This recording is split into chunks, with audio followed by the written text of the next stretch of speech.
Good morning, everyone. This is the Senate Education Committee, and we will be hearing some House bills this morning, starting out with HB 1521.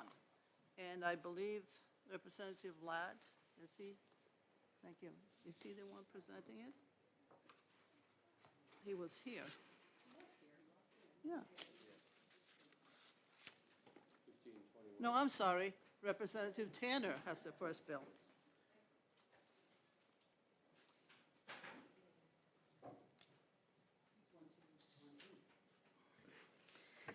Thank you for 1521. having me here this morning. For the record, I'm Representative Linda Tanner. I represent Sullivan 9, which takes in the 8 towns of Plainfield, Cornish, Springfield, Croydon, Grantham, Newport, Sunapee, and Unity. And on House education, I think you probably are aware that we've had 102 bills this year.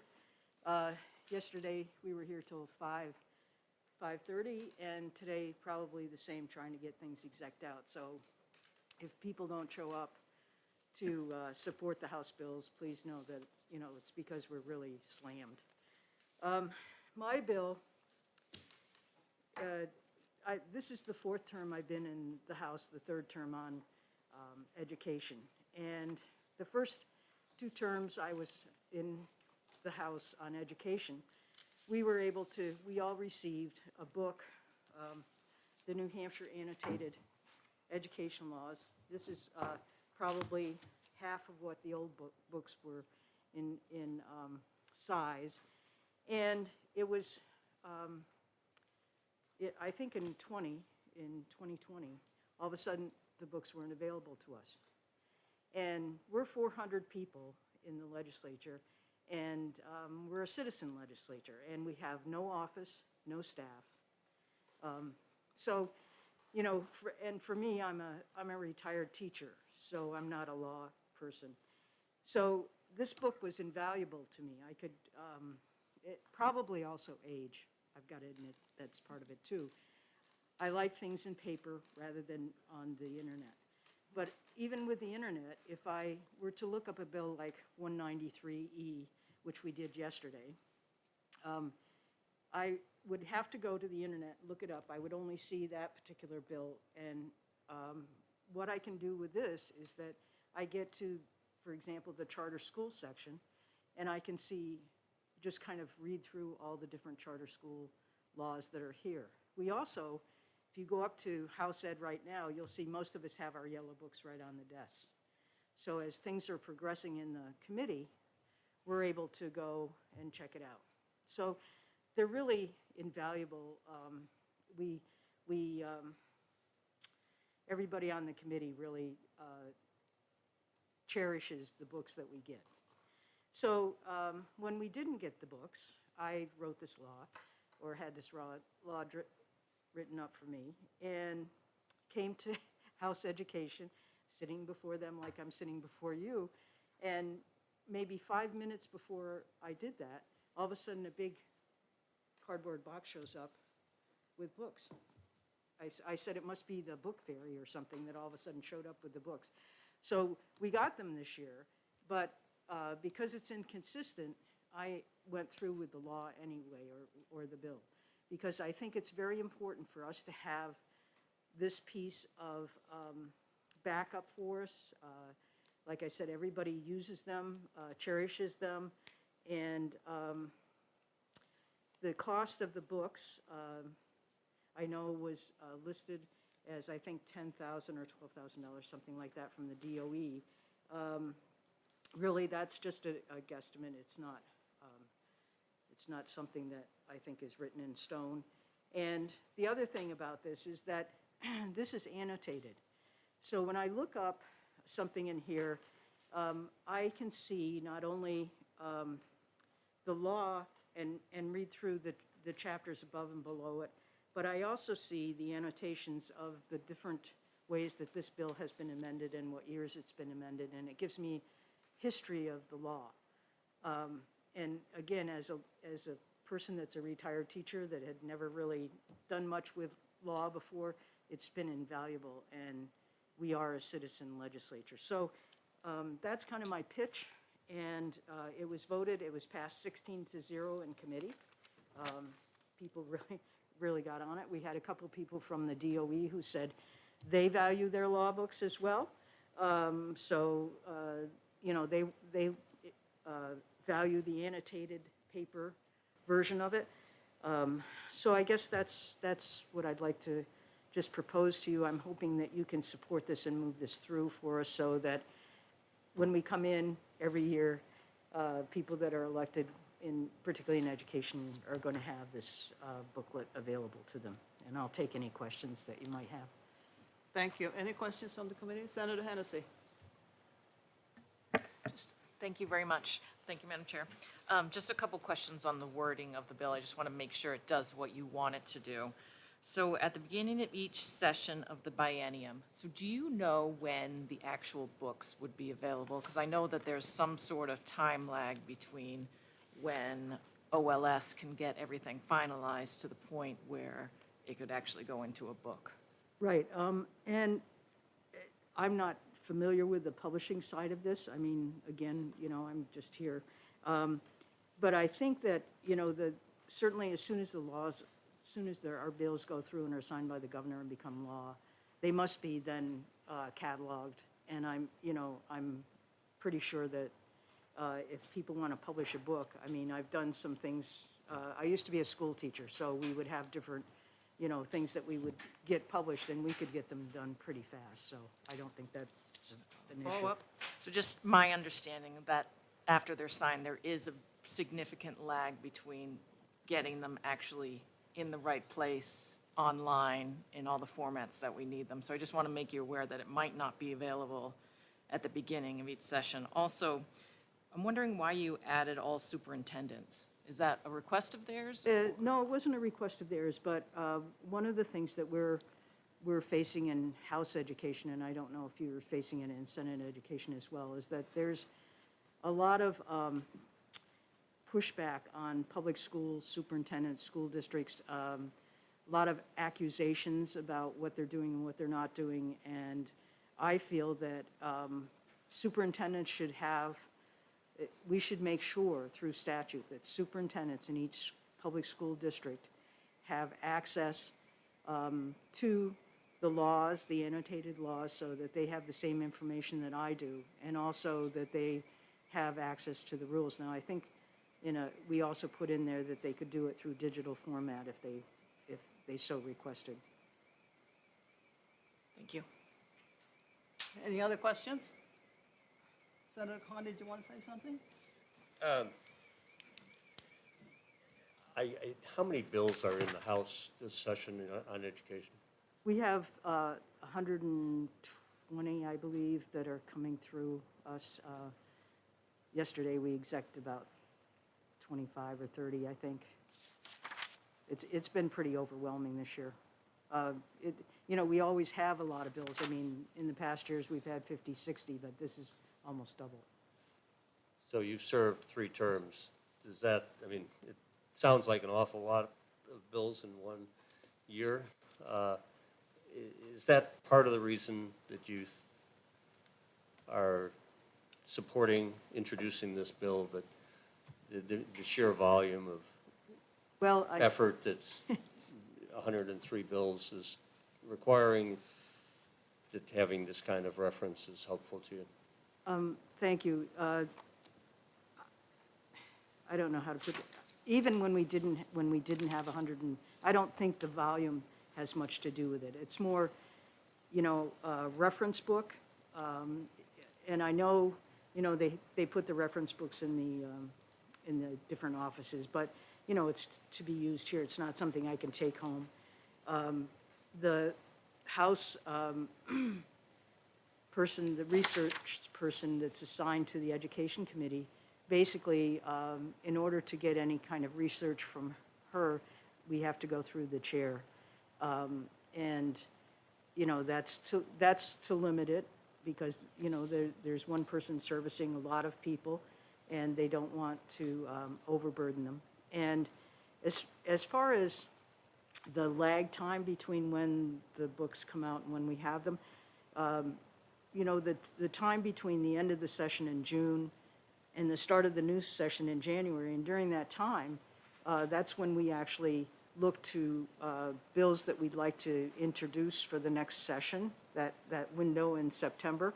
And I'm telling you that, you know, you're not down here in Concord. It's really, that's invaluable too. So, and then the new books come out in January. So there is, you know, there is quite a lag time, I think, as far as printing the books and getting them to us by January 1st or right in that particular time. But no, I think it's, even if we only had 20 bills, okay, I would want this. As I was saying yesterday, we were going through a bill on adequacy, and we needed to find out what was actually in the statutes for adequacy and how it was more how it was presented. And Representative Luno and I sit together, and we were going back and forth with the Yellow Book and trying to see what, you know, page reference we had, and finally got to where we wanted to be, and were able to present, you know, what we thought was the deserved language for the adequacy listings. So I just can't tell you how important this book is to me, and how at 16-0, the committee felt it was important to them. Thank you. Any other questions? I have a quick question. Is the lack of having the 2020 book the impetus for this bill? Yes. Okay, thank you. Thank you for your testimony. You're welcome. Thank you. Have a good day. You too. Thanks.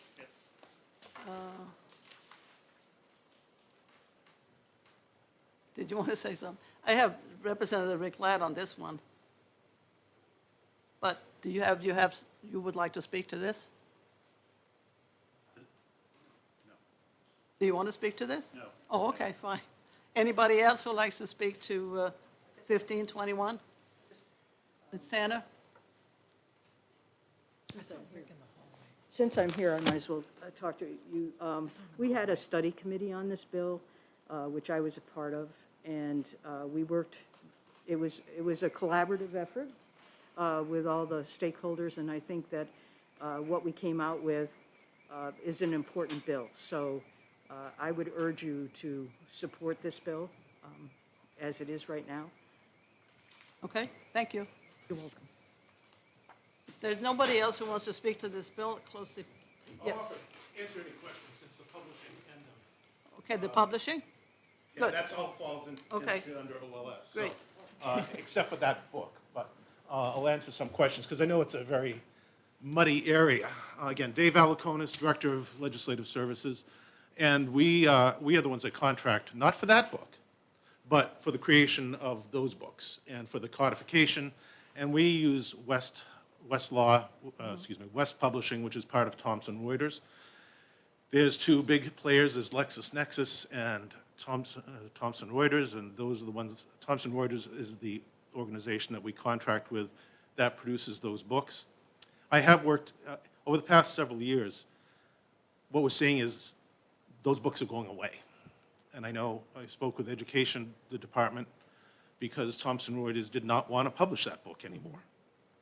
And in the end, it was a question of reducing the number of pages because they couldn't produce it and they cost something like $100 a piece, I think. But even smaller volumes like Fish and Game, DMV, their publishers have said, no, we're not going to do it anymore. It's just not cost effective for them. In those books, we do not own the annotations. That's the work product of Thomson Reuters. So depending on the type of product, would have to be a separate negotiation between any department and Thomson Reuters. The set of those books that are produced by LexisNexis, and they produce a set also, they buy our information from Thomson Reuters, they annotate it themselves. So those, you can see some law firms that have a set of books that are LexisNexis, all fully annotated, not the same annotations, but that's their work product the same way that it is Thomson Reuters. So while we have the copyright on the statutes, which we can't really enforce because it's it's public information. We do not hold the copyright on the annotations. And I guess I didn't even answer a question there because I didn't have, have a question, but we do, it is, the agencies do contract directly with various publishers to create those separate volumes. Secretary of State produces their own entirely by putting it together and going out to a printer and having it printed. So did you just say that we're not going to have those books much longer? I don't think so. Okay.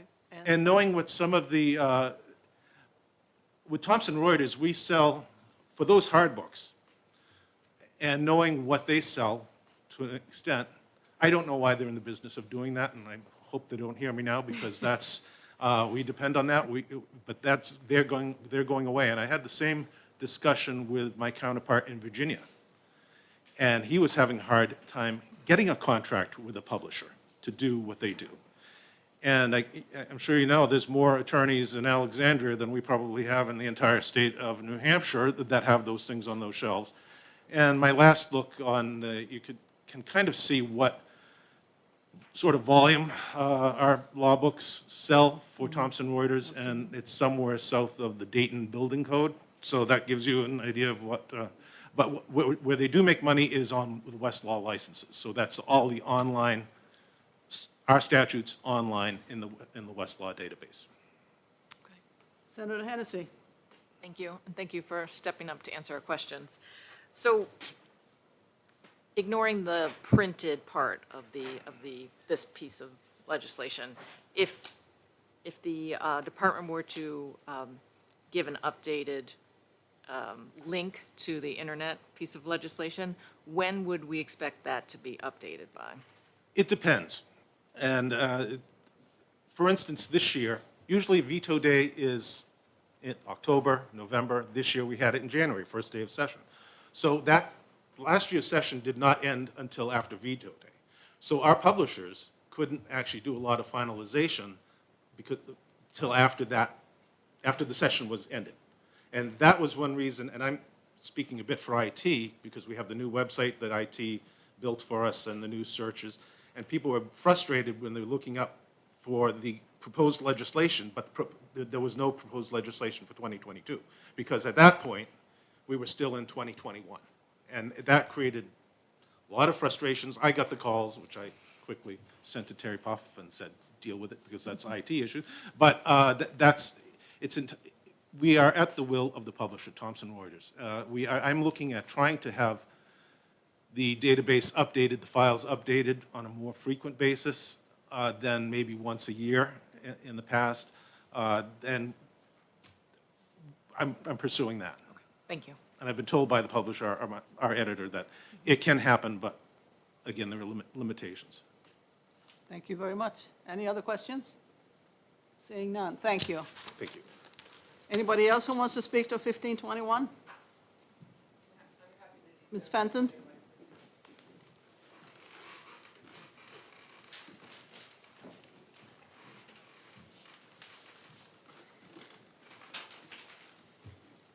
Good morning. For the record, my name is Diana Fenton. I'm an attorney with the Department of Education, and first of all, my apologies to Representative Tanner, because I always promise her when I testify on this particular bill that I will bring my law book with me, and I am remiss that I did not do that today. So my law book is always beaten and battered, and I too like to have the book. However, the testimony you heard previously is accurate, and that is the department's understanding is that the publisher is getting out of that business, and that we are not going to have access to those books. I believe the reason, there were a multitude of reasons back in 2020 why the department stopped providing the actual book, and that had been the historic practice. It was provided to all members of the House and the Senate Education Committees and the superintendents. It was a cost issue, and it was a publishing issue. If you recall the books previously, they were quite voluminous, and they had lots of sections that did not necessarily relate to directly to education. My favorite was finding homicide in the education law book. There were just all these extraneous pieces. And so we worked with the publisher to cull those, what we believe to be extraneous pieces out, and we were able to get another printed copy. We did a fiscal note on this bill. I believe, if memory serves, the cost of the book is a little over $100 per copy, maybe $112, and we would anticipate that cost will go up. But the reality is, the publisher has informed us that they do not intend to publish these in the future. So we don't know how long that will be available. There was also some discussion in the bill about our rules.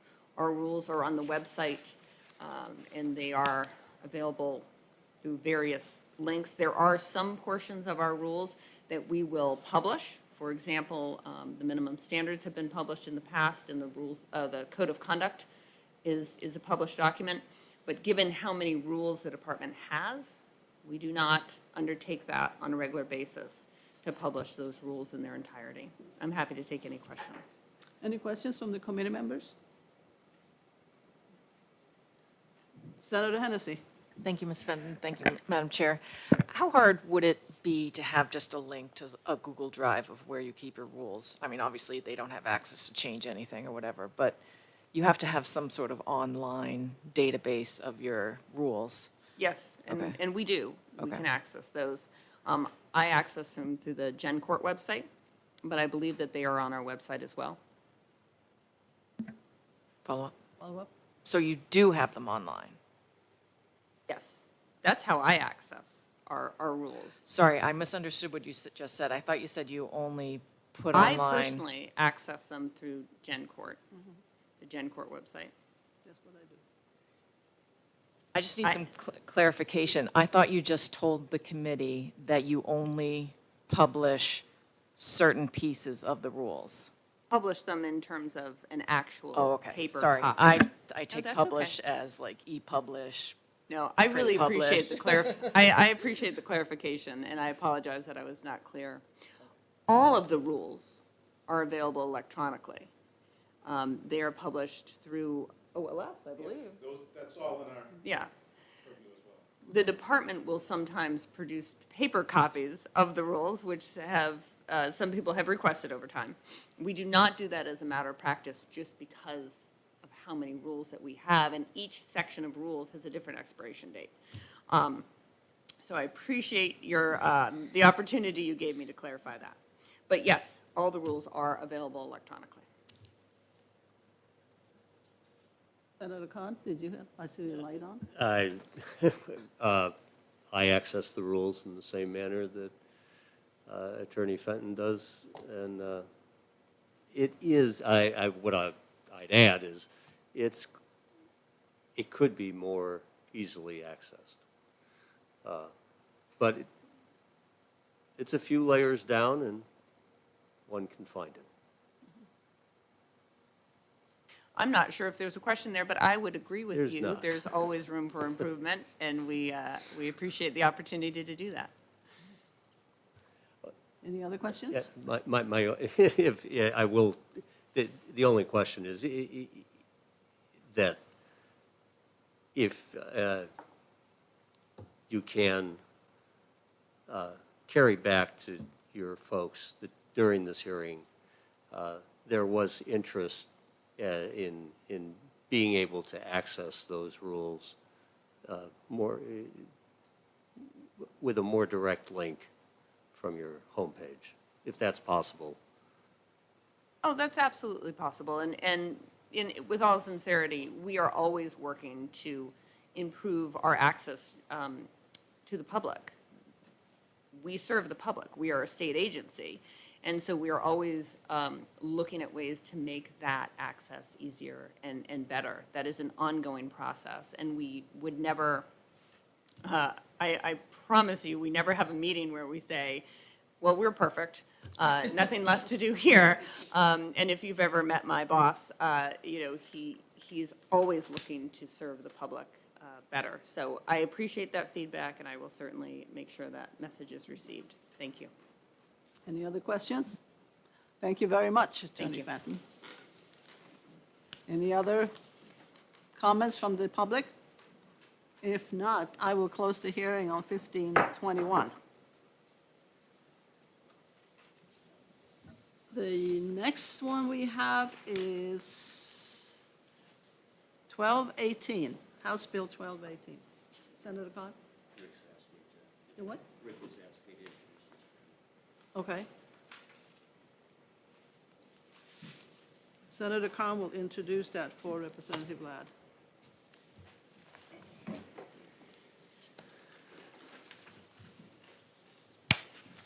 Thank you, Madam Chair. I'm Jay Kahn, State Senator from District 10, a co-sponsor of House Bill 1218,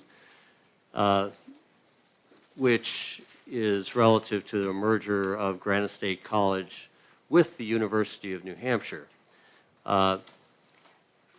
Representative Ladd, the prime sponsor on this bill, is chairing a House Education Committee that began at 9 a.m. this morning, and he stopped in about 5 minutes before and asked me to introduce the bill for him. What I can offer is two things in particular. One, that 1218 came from the House Education Committee to the floor with a unanimous recommendation of the House Committee.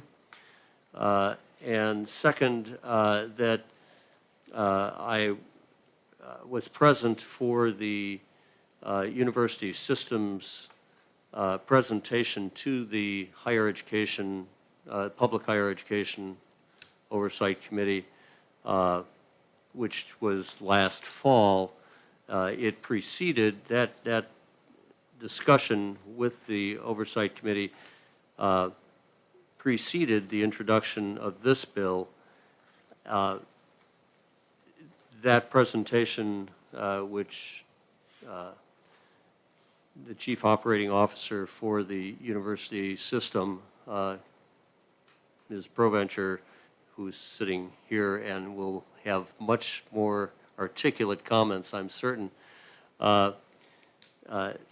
at which she made the presentation about the university systems request that for support of this merger. The Oversight Committee, Madam Chair, which you chaired, did provide a recommendation of support at that time, as I recall. And so here we are today with the bill. Legislation is a process that takes some time, and I think we'll have an opportunity then to ask how this has gone, because I think that many steps have been taken to implement this over the course of the year already. But it's important that our statutes catch up with the actions that the University System Board of Trustees have taken to date. So thank you, Madam Chair. Be Thank you, glad Senator to answer Khan. any questions, but I think Ms. Provencher is prepared gonna to call on make that presentation. Provencher to further enlighten us. So, okay, thank you very much. Ms. Provencher, Would you mind Dean DeSalle also you can joins me at the both table come here? up. Morning.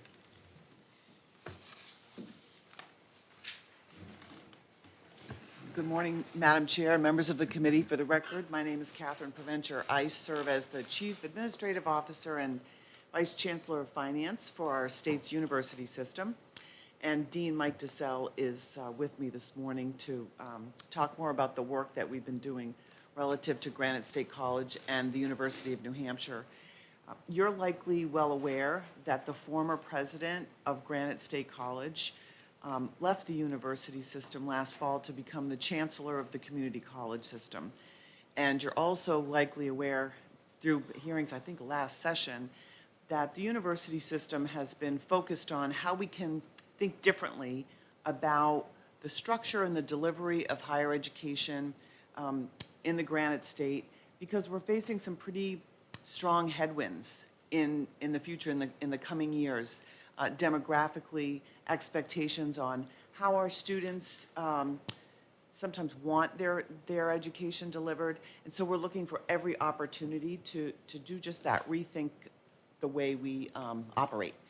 So with President Rubenstein's departure, our board, all of our presidents, Mark Rubenstein, the president of Granite State at the time, all supported the idea of merging Granite State College as a college within the University of New Hampshire.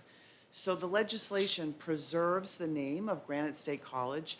It's also going to preserve the mission in delivering flexible, affordable education to the students of Granite State. And we're also working with the community college system because Granite State is a significant partner and feeder from the community college system to a four-year degree in the public higher ed space. We have brief written testimony. I will leave that with the committee's clerk. Dean DeSalle, as Senator Khan mentioned, the bill as written would provide that by July of 2023, and Michael, correct me if I'm wrong, that degrees will not be awarded by Granite State College. They will be awarded by the University of New Hampshire. Just as we have the College of Liberal Arts, we have the College of Engineering within the University of New Hampshire. Granite State College will be a college, but folks that access Granite State College will receive a UNH degree. If this bill passes, we need to start planning for that now, and there is a lot of work going on relative to that Dean DeSalle is heading up. The other point I want to make relative to the merger, it's not just about the students at Granite State College and UNH Manchester. Another key component of this is online infrastructure. Granite State College had impactful online infrastructure for online delivery, and that resource will be shared across the university system. So Keene State, Plymouth State, UNH, Granite State College. So that's another piece of the work that's happening relative to the merger. I'm happy to answer any questions, or I don't know, Mike, if you have Any questions further for Mr. comments to Provencher right make. now, or shall we wait for the next presenter? Did you want to say something? I think Chancellor Provencher covered it very well. This is a merger that is motivated by the headwinds that we face, but I also want to point out that it is also motivated by opportunity, the opportunity to better serve the students of this state, as well as better serve the broader market for online education. Granite State College has built an excellent offering to the students of New Hampshire. At the same time, it has relatively low name recognition within the state. And so we think that by implementing this merger, we'll be able to benefit collectively by the greater brand recognition of UNH and solidify the performance of Granite State College and even create opportunities for growth within the state and hopefully outside the state. Thank you. Any questions? Senator Prentice. Thank you, Chair Ward, and welcome to you both. Thank you for being with us this morning. So this is way into the weeds, but I want to talk about the composition of the Board of Trustees moving forward, specifically the student trustees. So it's in RSA 187A13, trustees of the university system. I'm just curious if this is going to change or stay the same, and it has to do with the student representation, because I think the student representation is so vital, but it talks about, 1, 2, and 3. One is UNH and Plymouth State. There's a rotation, as I understand, and as it rotates in this order, but there are 2 places where there are Granite State College representative be named a student trustee that's in the rotation. How will that work?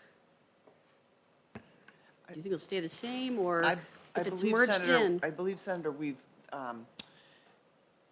maintained a Granite State College student representative in the rotation, because for the most part, our Granite State College students are not a traditional residential student, and so it's important to have that voice on the board. So while Granite State College will be a college under UNH, that population will maintain a student trustee. Good, that's what I wanted to know. Thank you. Any other questions? Senator Khan? Thank you, Madam Chair. I probably have a few questions here, so I'll ask for a continuation. Dean Tercel, right? DeSalle. DeSalle. DeSalle, yeah. Got it, DeSalle. I got it. Needed to visualize that. Your title currently is what? So I have served as the Dean of UNH Manchester, which is one of UNH's 7 colleges for the last 6 years. And I also now serve as the Dean of Granite State College. Really, it's Chief Administrative Officer, accountable to President Dean, who is the official president of Granite State College, with Mark Rubenstein's departure. So when this bill passes, do you have an idea of what your title will be? Yeah, so our current plan, so the way the legislation is drafted, Senator Khan, is that Granite State College will retain its name as a division within the University of New Hampshire. It will be a division within the college that I currently lead. And the current thinking is that we will be calling that college the UNH College of Professional Studies to really reflect the mission of this combined college, which is to serve somewhat non-traditional adult learners who are seeking professional degrees that advance their careers. So I will, in my college, absorb the bulk of the Granite State College personnel. Some of the personnel will actually become part of our UNH Online organization, which is intended to serve the online technology needs of the entire university system. But the academic enterprise within Granite will become part of what you now know as UNH Manchester, renamed the UNH College of Professional Studies, with Granite State as a discrete division within that. So, back to the degree title. Yep. If I think of it, just another discrete branch of the university, I would think of the Franklin Pierce School of Law. Yeah.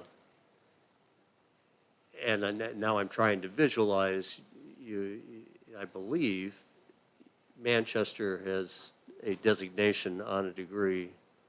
As a college, it is a designation on the student's diploma. So they receive a degree from the University of New Hampshire signed by their college dean, and the name of that college is identified explicitly on the diploma.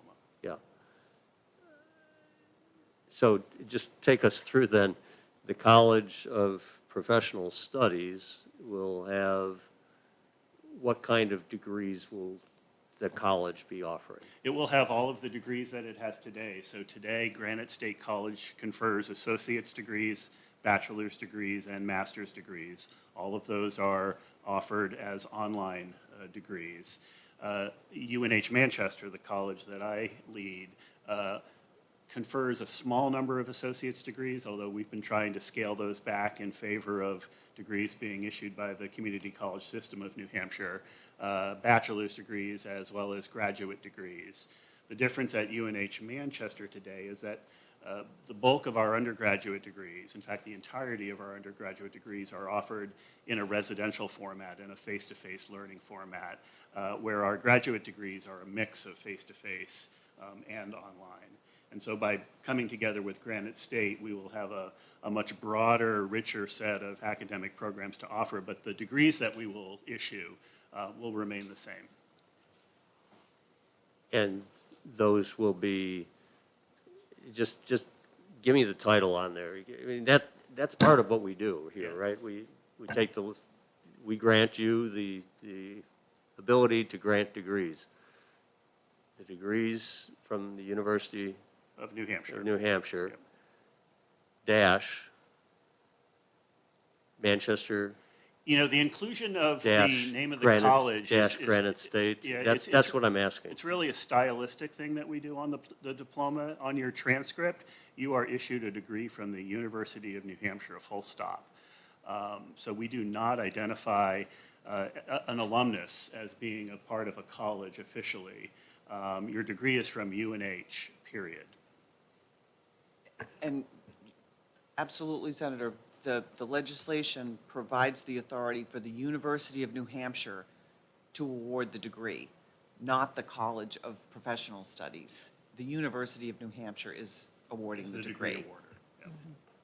Yeah. And therefore, Granite State College will not be identified on the degree. Not as such, no. The intention is UNH will be the issuer of the credential. In 2023. We will continue to issue GSC degrees through July 1 of 2023. And that is when the statute takes effect, that Granite State as a body politic is eliminated as of July 1, 2023. And so if I can, I wanted to get that one straight. Finish so that you're happy with it. Yeah, I'm happy with that. And then Okay. I want to ask two other Okay, two other uh, questions. tangents. So one has to do with the enrollment in Granite State. And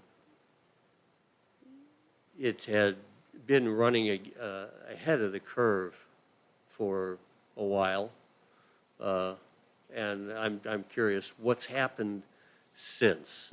Has this merger had a positive effect on its enrollment to date, or has enrollment gone down? So I think it's a little too early to say what effect the merger has had, because we are operating Granite State as a completely independent organization right now. So all of the personnel remains in place. The only organizations that we have at all integrated thus far, because we did not want to get ahead of the legislation, we have integrated the finance and the HR organizations, which made sense to do as we were planning a merger. So we had to look at financial analysis and think about the HR implications.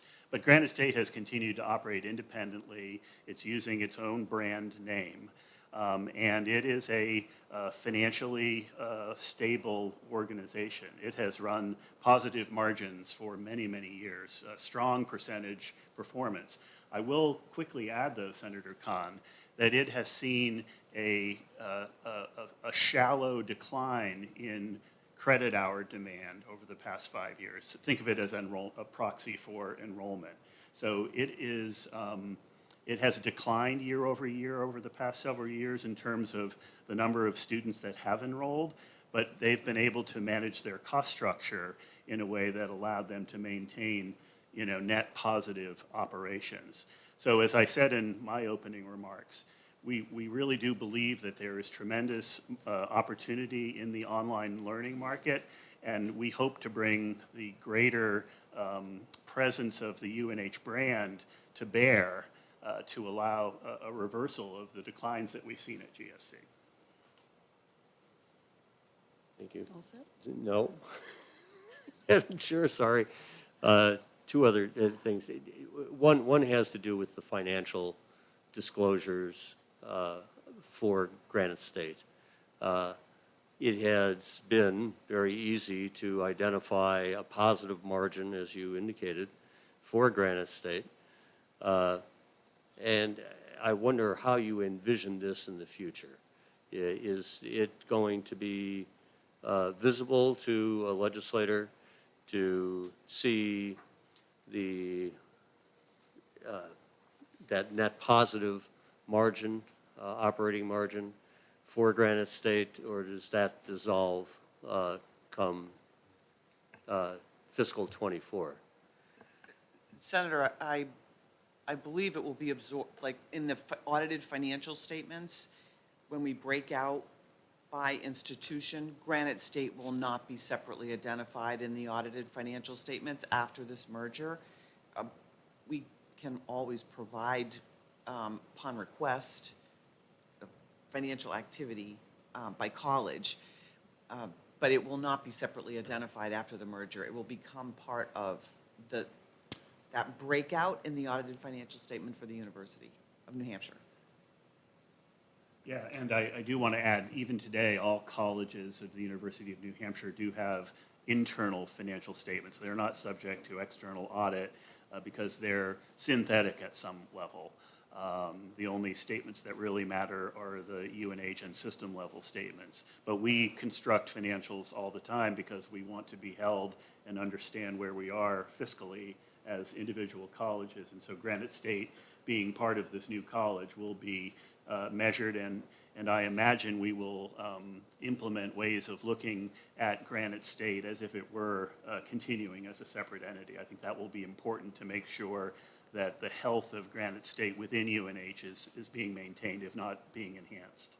And if I could add, Senator, there is a real commitment to ensuring that the open enrollment access of Granite State College continues, as well as the tuition rates that are below the tuition rates at the University of New Hampshire. That's part of the value that we bring to some learners here in the Granite State. So there is a commitment to keep those tuition rates lower than, in general, the credit hour rates at UNH, and open access.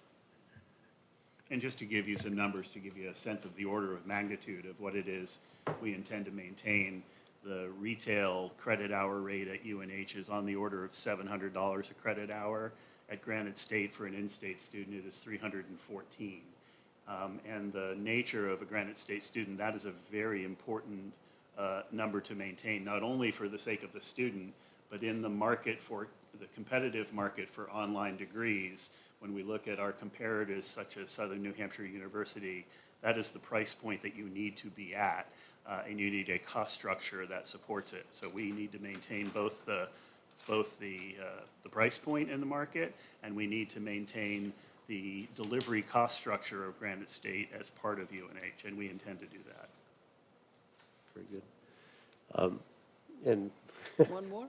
yeah, next thought is, so being in Keene, New Hampshire, understanding that Keene State will always be something that I keep a sharp eye on, and so does my community. And the ongoing conversations about governance and the role of this legislature to stay present in those discussions is of concern for me. And I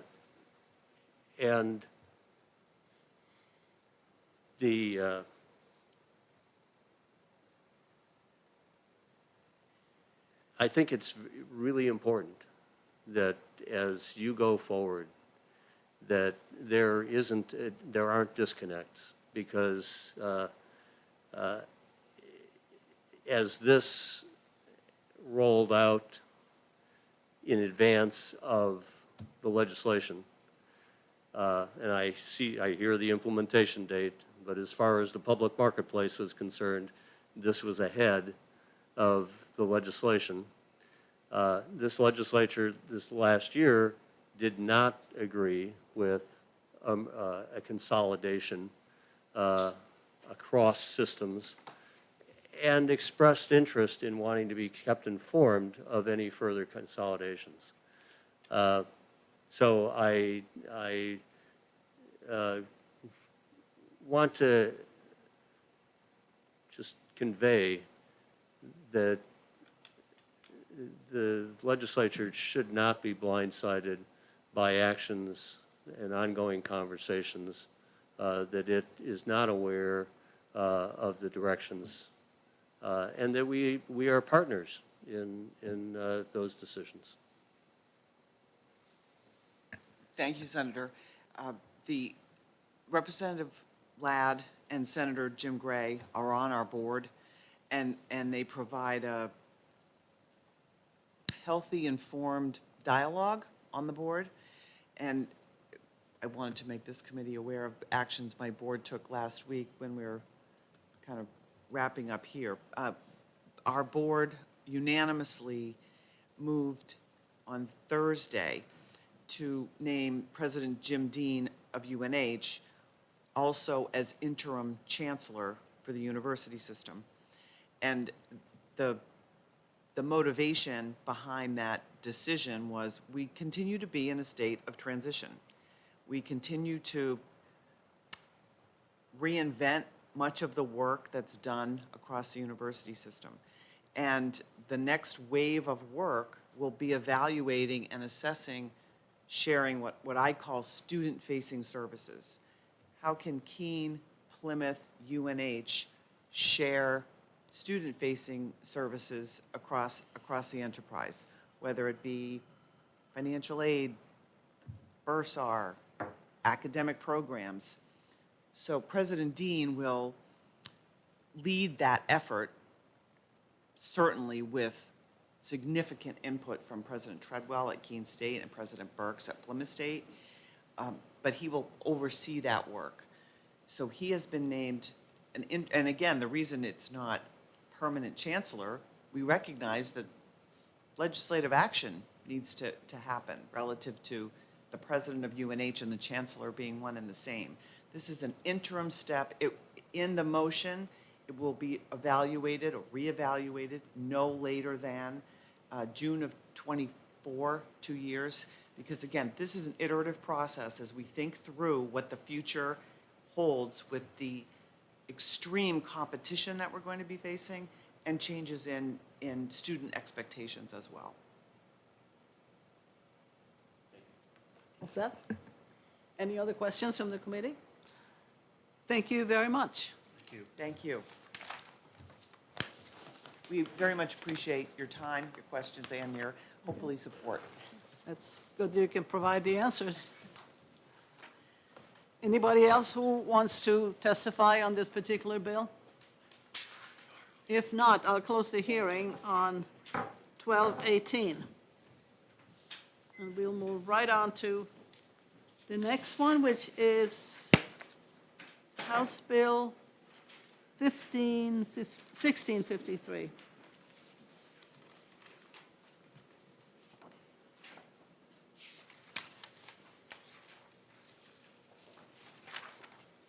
Let's see who is presenting this one.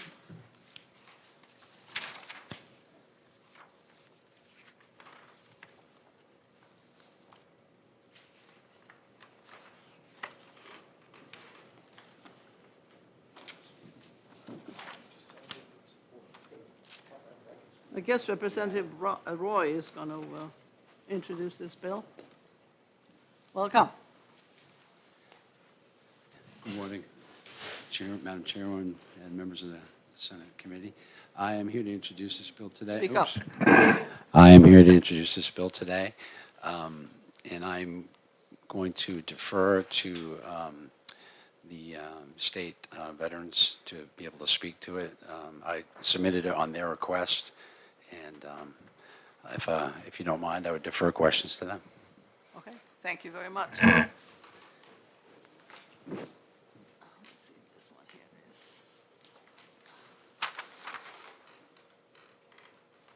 Maybe Warren?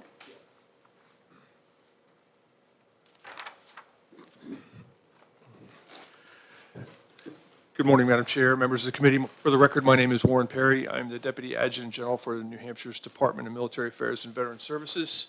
The department supports House Bill 1653. It provides opportunities and protections for military-connected students and helps to work licensing issues for military members who are transient, moving to New Hampshire, and helps facilitate those licensing pieces, and then in-state tuition in the community college system for military-connected students. It's a good bill. It provides an opportunity for growth and to anchor also military-connected people into the state of New Hampshire. So we're happy to support it. And I will answer any questions you might have. Questions from the committee? Senator Hennessy.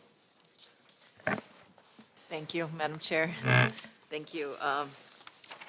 Mr. Deputy, could you please walk us through the bill? This is a pretty beefy bill, and usually the House sponsor would do that, so I think he was Yeah. looking for you to do that. Yeah, and for I thought us. he was going to do it, actually.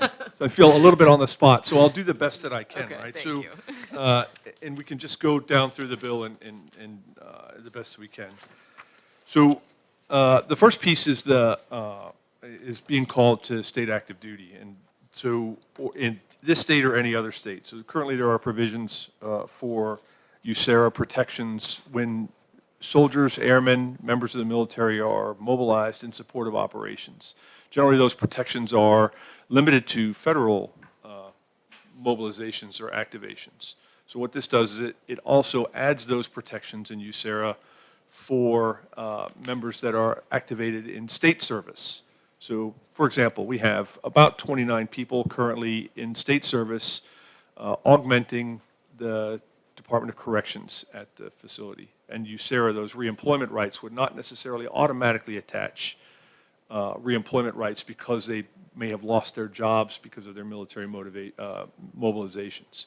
So this first part of the bill extends those protections to Guard members and reservists who are mobilized in a state status, mostly Guard members. I mean, members of the reserve serve in a federal status all the time. They're not subject to recall by the governor. So this would protect Guardsmen and women in the New Hampshire Guard and maybe the Massachusetts Guard. So if the governor of Massachusetts ordered some people who were residents of New Hampshire or were employed in New Hampshire and they were mobilized in Massachusetts, they would also keep their New Hampshire employment rights. So I don't know if you're familiar with Ucera or what that is, but I think it's the United States Employment and Reemployment Rights Act, which says you cannot discriminate against members of the Guard and reserves if they're mobilized as an employer. So they're guaranteed to have their job back when they come back. The second piece is about military-connected students, and it really just protects folks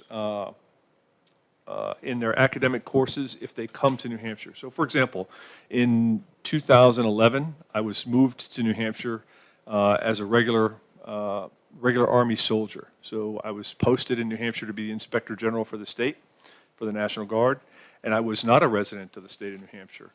What this part of the bill does is ensures that my children have the same or better, or equal access based on my military service and my military, not necessarily my military service, but my military circumstance to the education that we have here. I think this part of the bill also talks about access to services if members of the military, their parents are deployed, right? So that they have, certified school counselor, psychologists, social workers. It ensures that those services are activated. And I can give you another example, right? So there was a unit mobilized, and one day the parent was killed during the course of the deployment. And the school was not necessarily equipped to deal with that, not necessarily in New Hampshire, but not necessarily equipped to deal with that in a civilian setting. This would kind of codify in statute to make sure that we're preparing for those eventualities, or just for the rigors of deployment, a parent being away for extended period of time. And then it just, the last part of the bill, I believe, just extends in-state tuition, well, not the last part, but extends in-state tuition for people who are connected to the military. It's not an unusual thing to have that happen. If you're posted to the state of New Hampshire, you're generally assigned, you generally have the option to assume residency here. I did not when I moved here. I kept my main state residence, but some people do. And then the last part talks about licensing. It's a big part of issues with military families and military-connected families. For example, my wife, my spouse, when I moved here, was licensed to teach in another state, would have to go through the entire licensing process when we could make some accommodations for her in licensing processes to teach in New Hampshire while we got a formal license approved for her. So I think that's a really my best attempt to summarize, Senator. I hope I've answered your question, at least some piece of that. Thank you. I have a bunch of follow-up questions. I hope I have a bunch of follow-up answers. Okay. So first, I'm going to turn your attention to page 2, and this is, as I go through, I'm probably going to have more questions, and then I'm sure I'm gonna Senator do my Prentice very is best going to to ask a answer all question, of I'm them. going to have a question on. So looking at the first paragraph, it says, on line 5, it says, "The school district shall," which we always look at that word, I hate that word too. "provide the student and parent or guardian with the following: access to," and there's 4 different things: a certified school counselor, a certified school psychologist, school social workers, plural, certified homeschool visitors, plural.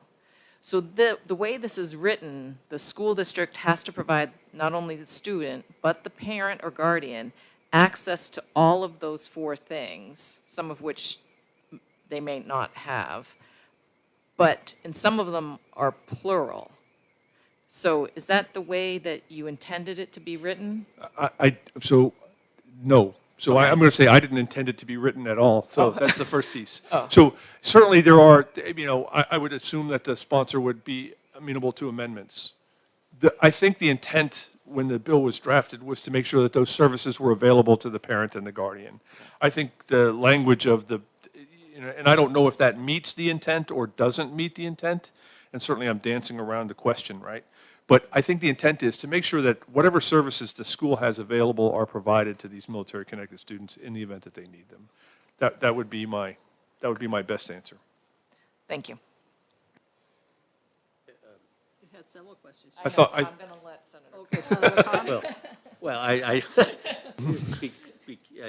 think what's key to that question is what's on line 4, that they can request additional supports for the student. And so the notification to parents and guardians is so that they are aware of the services available to the student Yes. in particular. Right.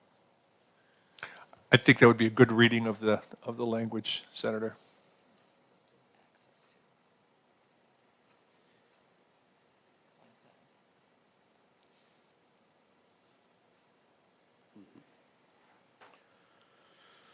Senator Connor, do you have another question?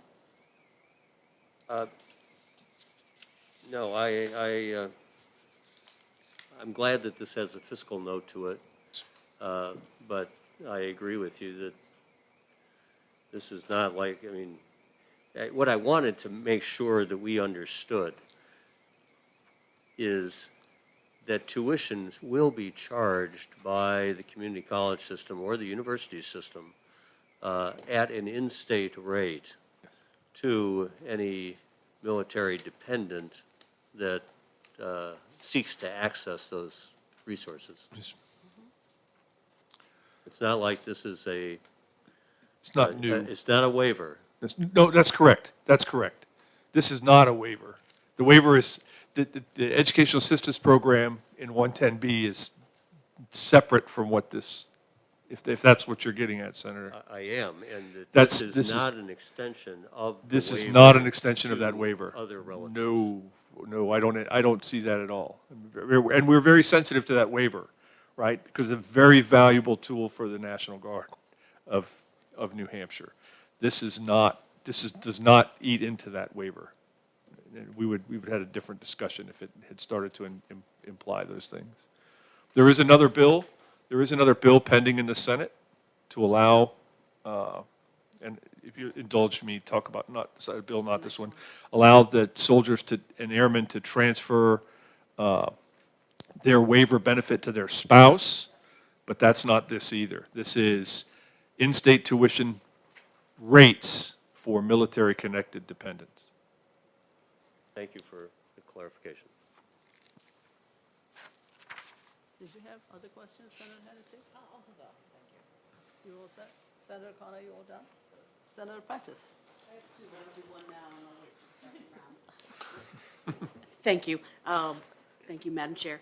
and thank you for coming before us today. So I had a question about, on page 4, military service members and spousal temporary licensure. So I'm completely and always in favor of making it easier for members of the military and their spouses when they're moved around to really make it like remove barriers, Yes.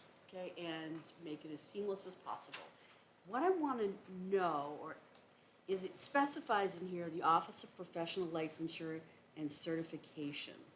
And I'm trying to find if there's broader language outside of that because, like I'm going to use an example, emergency medical technicians are not licensed under OLPC. They're licensed under the Department of Safety. Right. So, and I think, teachers are licensed by Underage. DOE. Is this broad enough to cover all of that? 'Cause So- it's not just yeah. Do you follow my line of thinking? I think I do. So thank you, Senator, for the question. And let me see if I can answer, right? So there are other provisions in other statutes that address licensure and transportability of licensure.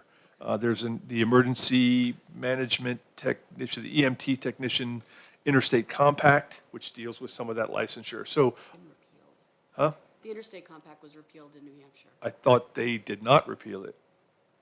They repealed it last year.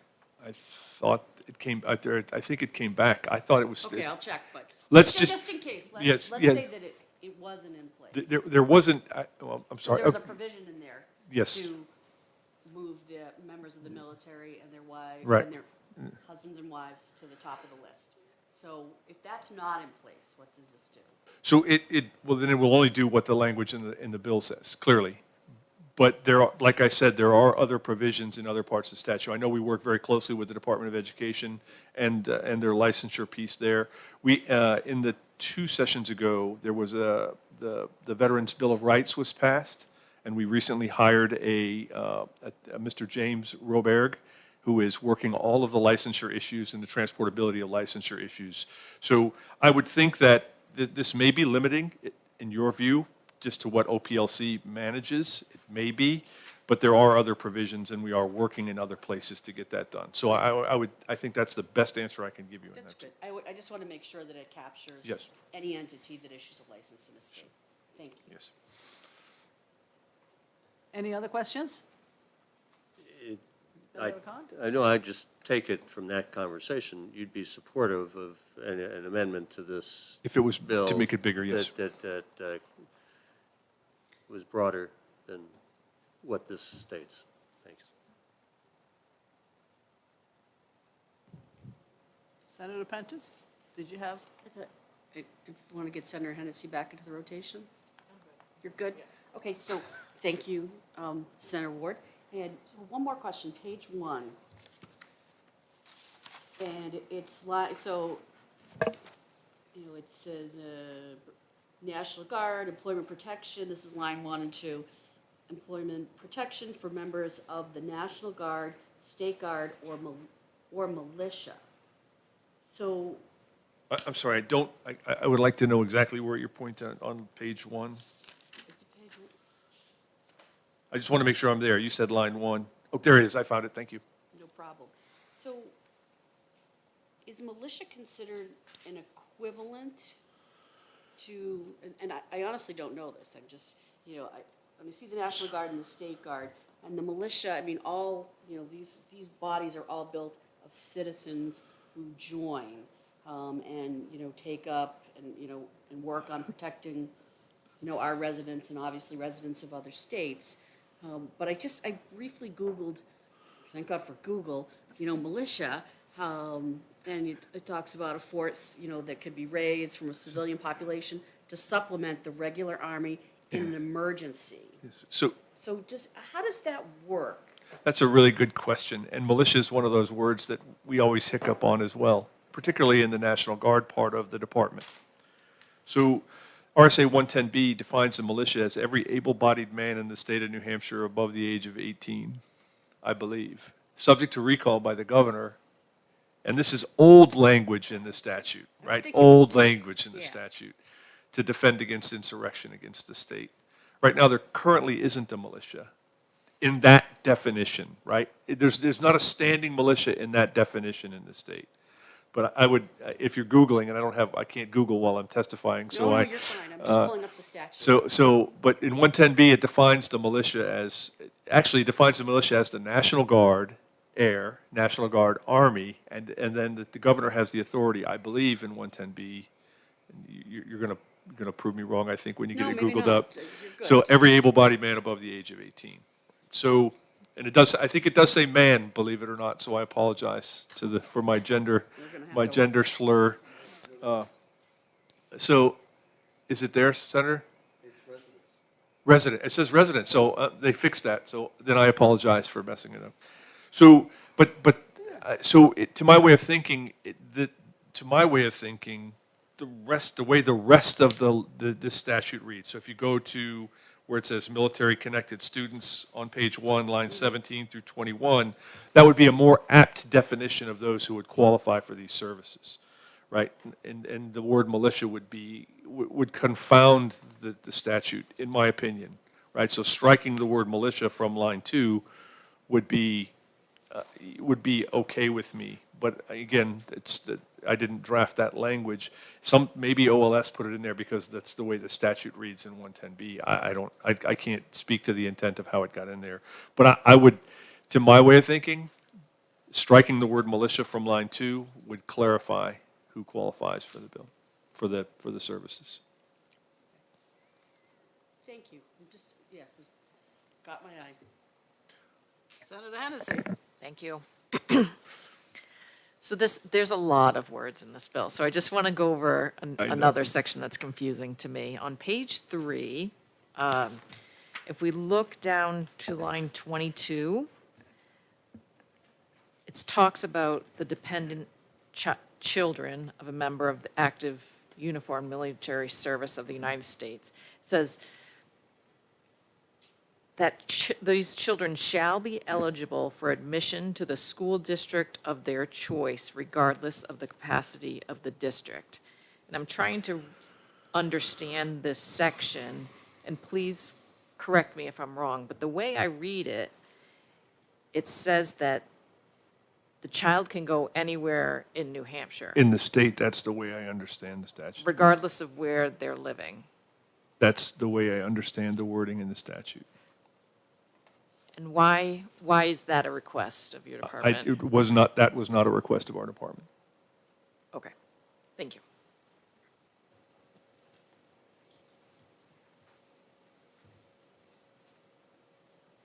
I do think there's some value in choice of school, but I also believe you ought to go to school where you live, so it's just, I'm sorry, I'm editorializing. Those are my personal opinions. I'll clarify that that's my personal opinion. So I do think there's some value in that, right? Not everybody who comes to the state of New Hampshire, for example, there's an active associate at Pease, and the active associate transports airmen who may be in the lower enlisted grades, who could not afford to live in a school district where the schools were comparable to where they left, based on how much it costs to live around Portsmouth. Right? So there's some advantage to being able to choose a school district based on your military circumstance, right? So, and I get transferred to a state where school districts are not as good as the state I'm currently living in, or the Department of Defense school system. And now my children who had an expectation or an experience in a school district, and it goes backwards, would not be beneficial based on my military circumstance to my children. And I think that would be problematic for me as a parent, right? So when I moved to New Hampshire, I knew I was going to be working in Concord. I selected Bow to live in Bow because I knew I wanted to go to school. I wanted my children to go to school in the Bow school district. But I wasn't in the lower enlisted grades. If I had been, a sergeant E5, there's no way I could have afforded to live in Bow, the property taxes alone, right? So I would not have had that choice. This provision in this bill gives those parents that choice to be able to continue the education on the expectation level or based on their experience before, and have it not be a disadvantage to their children based on their military circumstance. So that's really I would think that that's really the rationale and the intent behind that part of the statute. Whether it's good or bad, or whether it's passable or not passable, whether you need to, that's really the will of the committee. But I would say that, it helps the military student. Right? My children, I had this discussion yesterday. My oldest daughter went to 3 schools in 1 year based on my military circumstance. 3. It wasn't my fault. It wasn't her fault. But she was in 3 separate classrooms in the same year. So being able to have some choice and some control over the education of your children, that's based on your military circumstances that are out of your control, it's a good thing. I have a question. There's more, you have more questions, I'm sure. I have a question, following up on Senator Hennessy. On that same line, 25 on page 2, I believe, regardless of the capacity of the district, what exactly is meant by that? Again, I didn't draft this language and didn't ask for that specific language. I would say that based on the wording and based on the way it's written, is that the school district can't say no. Even if they don't have space? That's the way I read that, ma'am. Okay, that's the way I look at it, too. Okay, thank you. Senator Khan? Thank you, Madam Chair. This might be most appropriate for a representative from the Department of Education, but it has to do with the technical word or average daily membership of residents.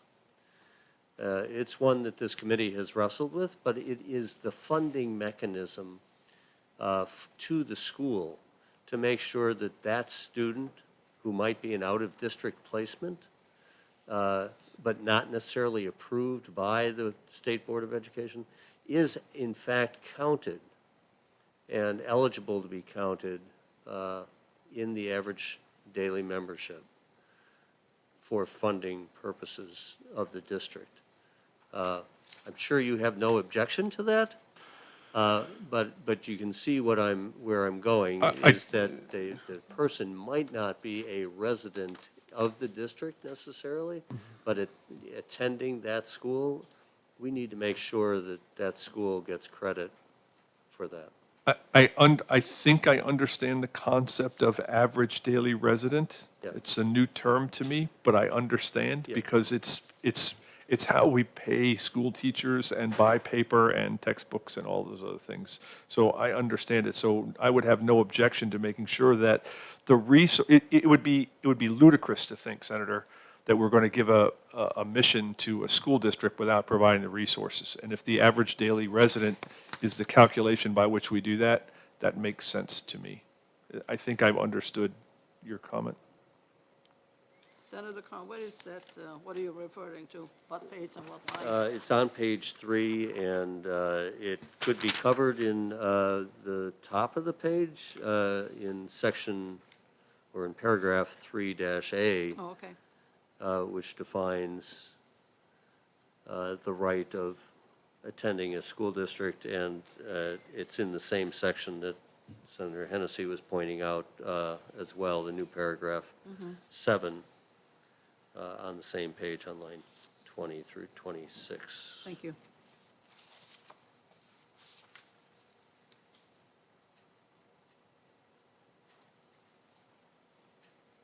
Any other questions from the committee? Did you have another question, Senator Khan? No. No, okay. Do you, Senator Hennessy? Yep. Okay. Thank you. Did you want to say something more, Representative Roy? Thank you. Thank you. I apologize for putting them on the spot. This was actually requested by the Department of Defense, and I appreciate the state sticking up for them in their absence. This is indeed a complicated bill, and the Department of Defense wrote the bill So they should have, by all rights, been here to speak to it. They kind of put us both on the spot. I have attached, and I'm sending an email to all of you right now, a copy of the testimony from the Department of Defense to the House Education Committee, and hopefully that will shed some light and answer some of the questions. And I would also be happy to assist in anything you need as far as an amendment to what they requested. Thank you very much. Madam Chair, Representative Roy, is that testimony from Christopher Arnold? It is indeed, Yes, he's communicated to the committee. Any other, yes, Senator Hennessy. Thank you. I don't know who the question is for, and I think it might be for Ava. So I just am wondering, on page 4, I don't see the Office of Professional Licensure here. If we could just ask them a question, if there's any issues with the wording of this language, I would appreciate that. I am happy to reach out to Lindsay Courtney, who oversees the OPLC, at the request of the committee for them to offer some feedback on the reference to them in this bill. Thank you. You're welcome. Senator, if I may, we have a great working relationship with Ms. Courtney at OPLC, so we'd be happy to whatever they want to do, but they are all in on licensure portability with regard to military members. And I can't speak for them, but our impression is that they are very supportive of anything that comes in that regard. Thank you. Just to follow up, Senator thank you. Hennessy, follow And, up? yes, and I definitely agree with you on that statement. I just want to make sure that the technical aspects, like within 14 days of having received a criminal record check, that might actually be less than the 30 days they were given if a criminal record check had not been required. So things of that nature, I would like to get their opinion on. Thank you. Any other questions from the committee members? Anybody in the audience wants to say something? That's not so, then we'll close the hearing on House Bill 1653.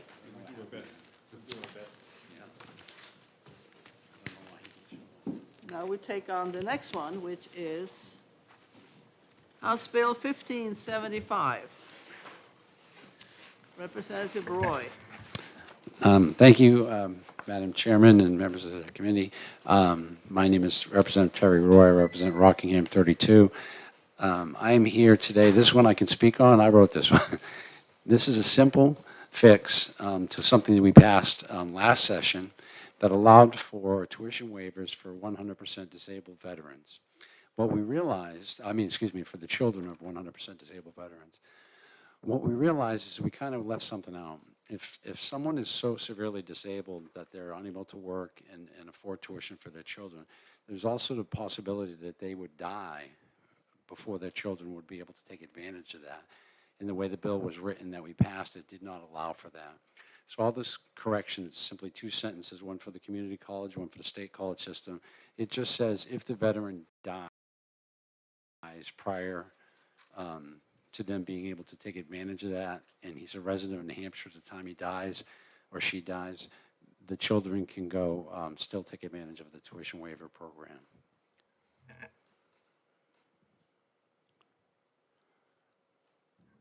So what you're saying that there is already statute, and you're adding this particular addition to it? That's correct, That's it. Senator, yes. We passed that, I believe, 2 years ago, Okay. that granted that tuition waiver to the children of 100% disabled veterans. Senator Hennessy? Random question. Thank you, Madam Chair. Is there any age limitation on child? I believe it was 27.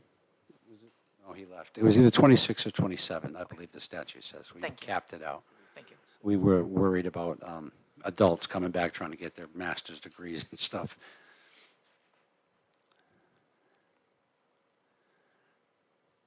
Senator Khan, do you have a question?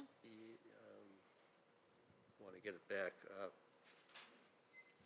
Oh, yes, I wanted to ask, what was the vote in the House, in committee? In what It committee? passed unanimously in committee. and then it passed on consent on a, Is that true of the last bill as well? yes. It A is. unanimous vote Yes. of the House? Education Committee, yes, Thank of you the very House, yes. 16-0.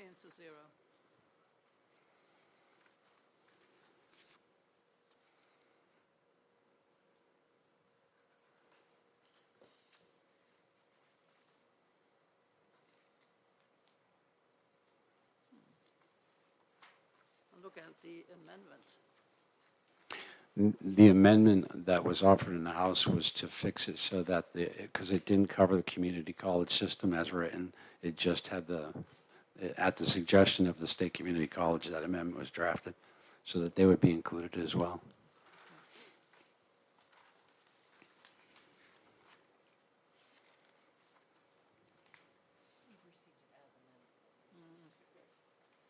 Okay. Any other questions from the committee? Seeing none, thank you very much. Thank you.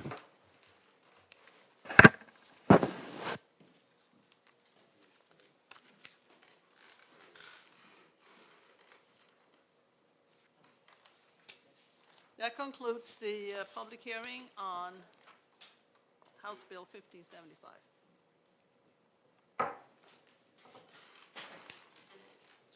No worries. I'm sorry, I don't know what happened. The what?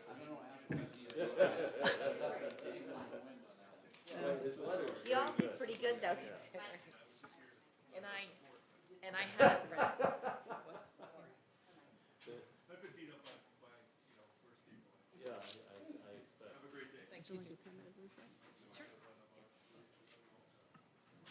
We're going to take a 10-minute recess, and then we'll come back, and we have two bills that we're discussing to exec.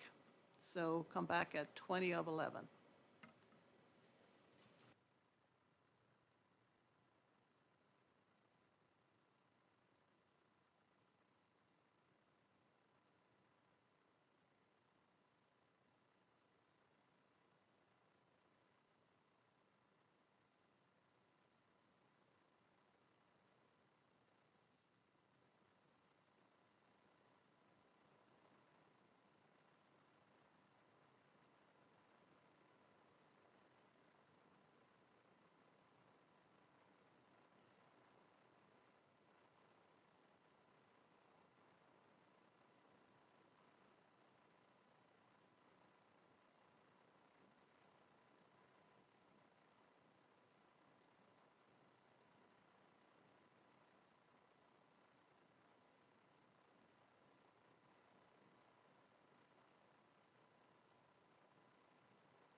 think they're overwhelmed, because usually they would catch all the nitpicky stuff that I was talking about. Yeah, so that, when they're up to 10 or something, normally they're in 60, but I have 102 that I may have, or the numbers was 120. So regardless, that's either double or almost. Yeah. Yes, that's a lot. The committee is out of recess. Now, going to look at some bills and exec them. Let's start with Senate Bill 238. Motion to go into executive session? Second. All those in favor? Aye. Aye. Thank you. So we'll start with Senate Bill 238.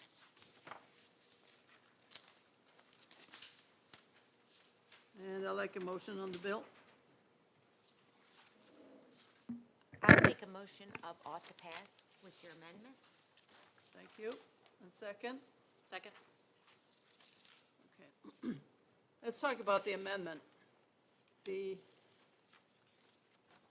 amendment is, oh gosh, what are the glasses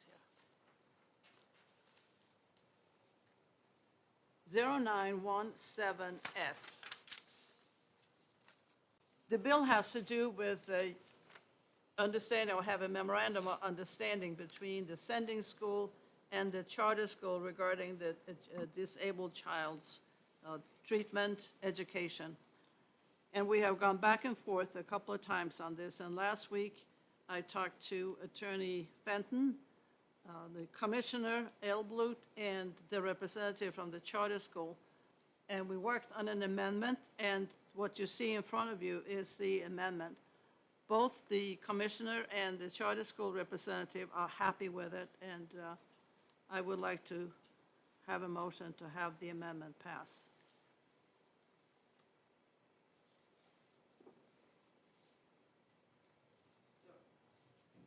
Madam Chair, are you moving your amendment? I'm moving my amendment. Who seconds that? I'll second it. All those in favor? Whoa, whoa, Not too much? Okay. whoa. Some discussion, please. You want to have discussion? Okay, Senator Khan. Thank you. Two things about this that first, I'm sorry that we don't have some of the special education experts that we have had on this bill present with us. That's a disadvantage in talking about this today. But this has to do with the understanding between the schools, what they're going to do, who is responsible for what. I get it. I think we heard from special education teachers earlier on some of the other bills. But not on this amendment. So let me continue, Madam Chair. Yes. There are two things about this that I think would be helpful. One is on line 16 in the amendment. It says at least 2 weeks prior to the start of a school year. And I would like to suggest that there be different wording there that says within 30 days of the start of the school year of the public charter school.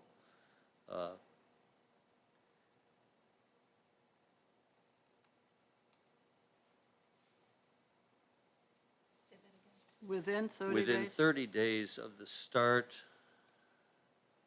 of school at the public charter school.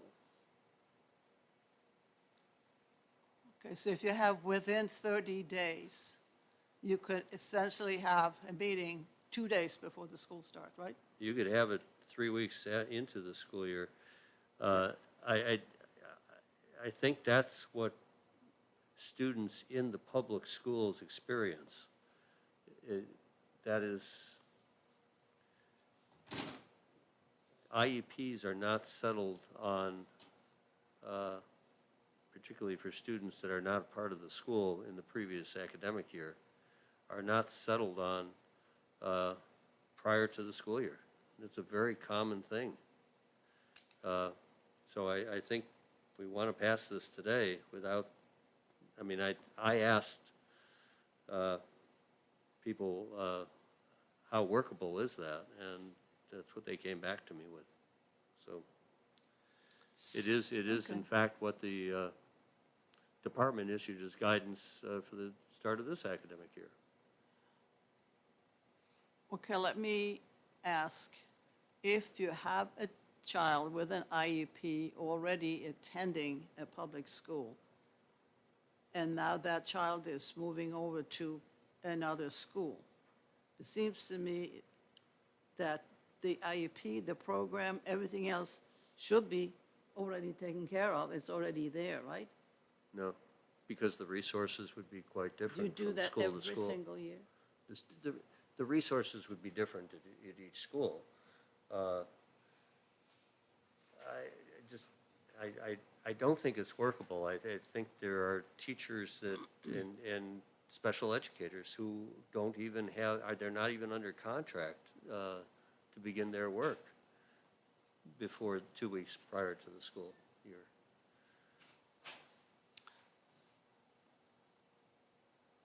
Attorney Fenton, can you enlighten us in this thing?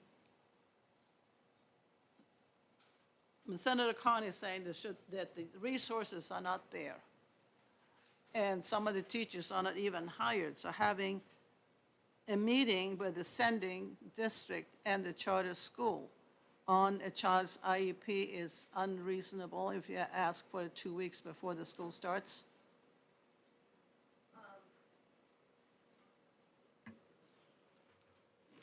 Good morning. Thank you. For the record, Diana Fenton from the Department of Education. So I hear your concern, and I can appreciate that. That language, at least 2 weeks prior, has been a consistent part of all the variations of this bill, and we've seen quite a few of them come before this committee. I would have to speak more carefully with Becky Fredette to kind of flush out your concern. But my thought is that what we're looking at here is not the IEP meeting. It's an MOU to talk about how the services are going to be implemented. And so I think that, to me, because I have worked on this bill quite a bit, and in fact, I wrote this version that is in front of you, with the approval of Commissioner Edelblut, when you look, it's for the MOU, it's not for the implementation of the IEP. It is to kind of say, looking ahead to the fall, this is what will be needed. Are all the steps being taken to successfully implement this? That's my understanding of this, and we have worked on this quite a bit. And so I think that is the distinguishing piece from kind of the IEP meeting that you're envisioning, Senator Khan. But I'm happy to get back to the committee with further information on that. But that 2-week piece was in the original bill. And there were a lot of people testifying about that original variation of the bill, and I don't think that was ever brought up as being a concern, because I think it's just a different avenue of approach here. We're talking about an MOU rather than an IEP meeting. That's my understanding. Senator Khan? I think that the services that are needed by the charter school to serve its students require having the appropriate people available to have that conversation. So I think that period of time, that's a significant part of this bill, is when that needs to be in place. I think that we shouldn't be guessing at the answer to this question. And I'm happy to speak with Becky and get you that information. So Senator Khan, you want within 30 days, is that your request? That's what was suggested to me, not by the department, but by those who were present to testify on the bill originally. So they obviously had no input into that conversation.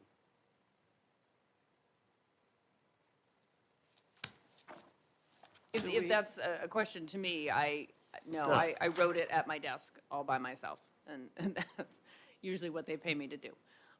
So, no, I am not familiar with that input. Senator Hennessy. Thank you, Madam Chair. So I think to Senator Khan's point, moving from the original bill to this bill, it talks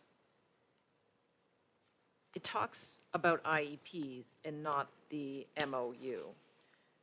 So if the MOU that they agree upon, and I don't have a problem with the MOU being set in place at least 2 weeks prior to the start of the school year, says that they will review them 2 weeks prior to the school year or within 30 days of the start of the school year, then I think we should probably leave it up to the school district. But I think the intent of the bill was to have an MOU in place that they agree upon and to review that MOU rather than the timing of the review of the IEPs. Because I think the MOU will state that information. Does that make sense? Well, what I have heard is that a lot of the charter schools have problems getting the resident school to sit down and actually get to a point where they can discuss what their plan is going to be. So this sort of certifies, or emphasizes that before the school year, within a certain time, we have to sit down and talk about this particular child's, or the plan is. And even if we don't have all the steps in place, we need to sit down and talk about what our possibilities are, what resources are in the district school, who is going to supply what services. And to me, it's just having a time to sit down, talk about it, and work out the details later.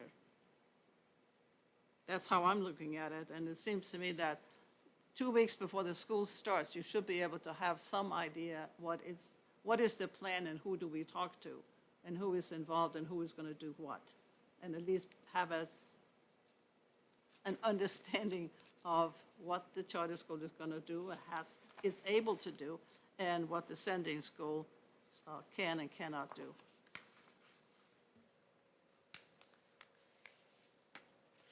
Senator Ward? Senator Prentice. Thank you. So I hear what you're saying, and this bill puts in place that mechanism, like, for everybody to be on the same page and have the understanding of the resources. It just becomes the question of timing. So 2 weeks before or 30 days, Senator Khan, you're talking, what, 30 days from the start of the school year? Okay, so, I mean, to me, considering all that's happening at the beginning of the school year, I mean, they still have to do this. It's just when they do it, and they'd be doing it within the first 30 days.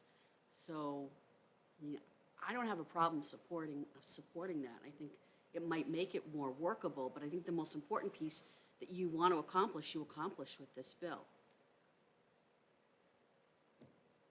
Okay, let me just ask another question. If you have a child coming into your school, and 30 days later, you find out what the plan is, I mean, it seems to me that if you're going to deal with the education and the treatment of this particular child, it would be nice to know something ahead of the school, instead of having to wait for a month after school starts to find out the particulars. That's been how I look at it.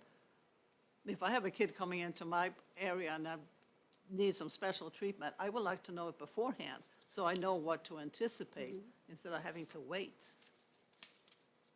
That's Okay, how I no, look at it. Okay.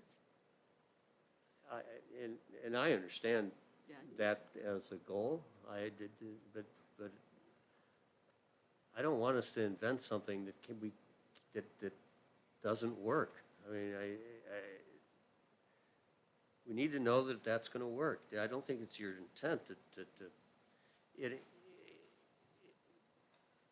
maybe it is, but I would like to know, and so I'll just be against this, I guess, I can't see that I don't have the evidence that that's a workable thing to do. It's a good suggestion. If it's not workable, then it shouldn't be legislated. You know, some of these services, they need to be arranged. There are specialists that need to be hired. They may be within the school district, they may not be within the school district. And, you know, those services ought to be arranged, and the special educators in the school ought to have some say in how that happens. So that's my thought. Senator Hennessy. Thank you, Madam Chair.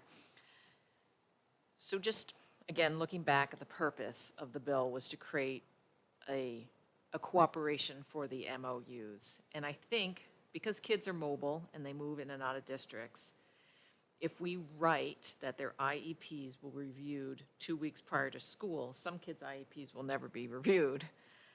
But if we write that at least 2 weeks prior to the start of the school year,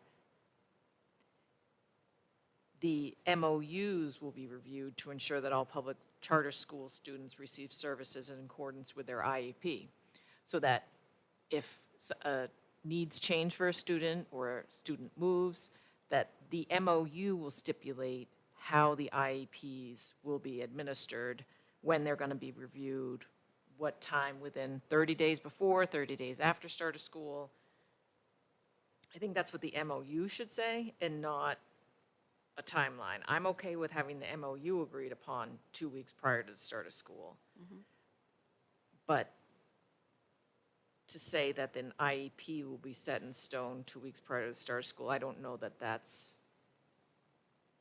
a feasible thing, especially if a kid transfers to a different charter school or back someplace else or transfers in. We've left them out of the cycle of reviewing an IEP if they're in a charter school. Okay, you're referring to line 16? Yes. Okay, how would you like that to read? I would say at least 2 weeks prior to the start of the school year, a chartered public school and a resident district of a student with disabilities shall, and then delete review through and on line 18. So with disabilities shall review the MOU to ensure that all public charter school students receive services in accordance with their IEP. So shall review the MOU.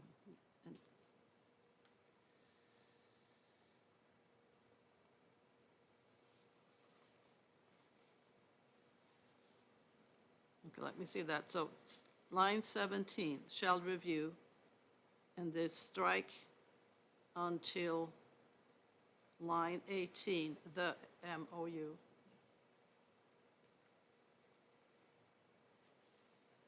Now, is that something that you can support, Senator Khan, or do you still want to have 30 days to review the MOU? I think it's better. I think there still may be something that's impractical about it. Again, some of these services, I mean, do we even know what the services are that the students need? That's why the MOU would state that. The MOU that they agree upon, which they should have before the start of school year, would say, we agree that we will review these services within whatever they agree upon. Does that make sense? I don't think no, I don't know that it does. I think that what's important is that they agree to some things like, is the public charter school going to offer speech and language therapy in their school? Are they going to hire and take responsibility for the hiring of that service? What is the cost of that service? Can the school district provide that service at a lower rate? I don't know that those questions are all known 2 weeks prior to the start of school. Maybe these are just contingencies that in the event of, but again, public charters have the ability to retain these special education services independent of the public school district with whom they're contracting. And if they aren't aware of some of the services, and so things, you know, there's a loose, tight principle here, right? Loosely, we want these districts to have the agreement and understandings in advance, yes. To hold schools to that at a specific date, you know, there's no penalty here, so I guess thank goodness for that.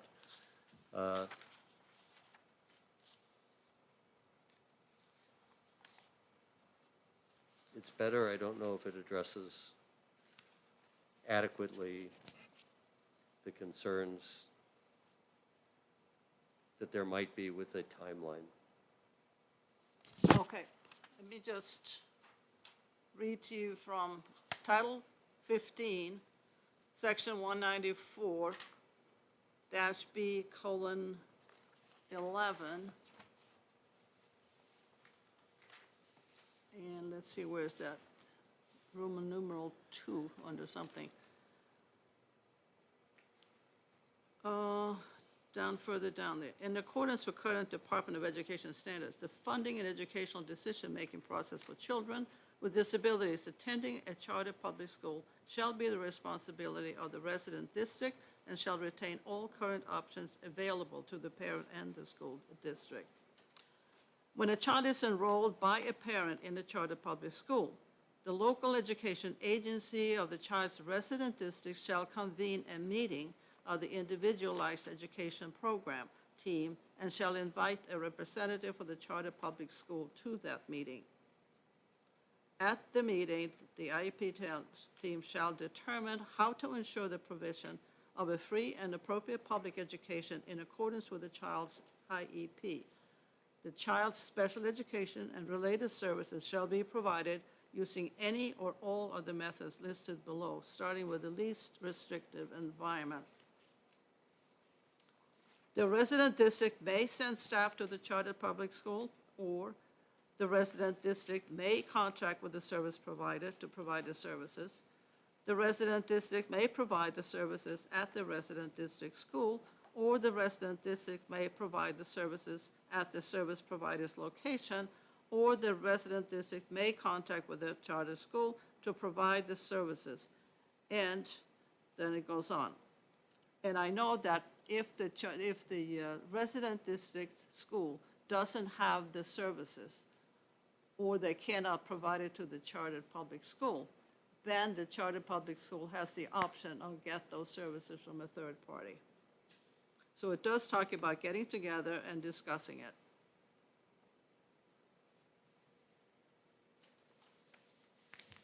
And further down, the child's resident district shall have the responsibility, including financial responsibility, to ensure the provision of the special education and related services in the child's IEP, and the chartered public school shall cooperate with the child's resident district in the provision of the child's special education and related services.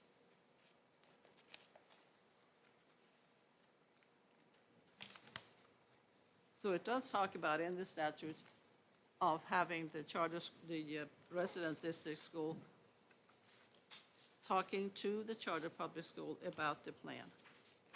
So the MOU is not just totally without precedence. Oh, no, it absolutely has, I agree with that. It's just that the many ways in which the services can be delivered, which you just enumerated,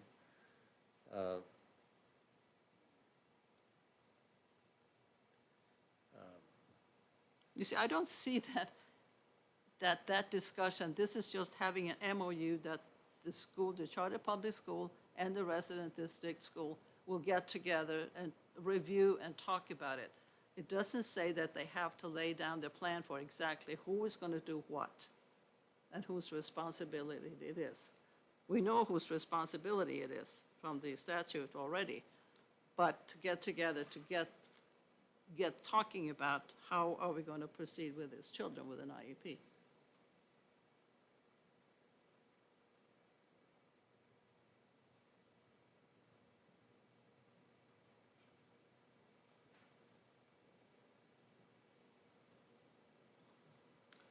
Further discussion?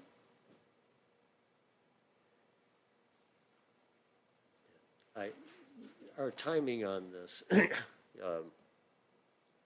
is what? What's our timing on it? It's just that the wording, I think the whole committee would benefit by sharing this with the Special Education Association and hear that, yeah, that's good, that's workable.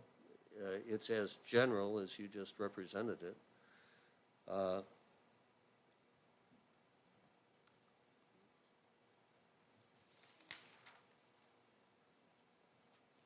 So what is it that you feel the special education teachers will add? Whether that's possible to do it 2 weeks before, that they should be able to set a date when they get together and discuss this child and what might Well, be they're the not- plan? We've taken out the specifics of each child. The question is, can they lay down the terms for each service that needs to be provided, and the rates at which it's going to be provided? Because those aren't standardized by the state. If we had a standardized schedule of rates, then it probably would be cost neutral as to how these services are provided. But again, the options that there are there is they can be daily, they can be,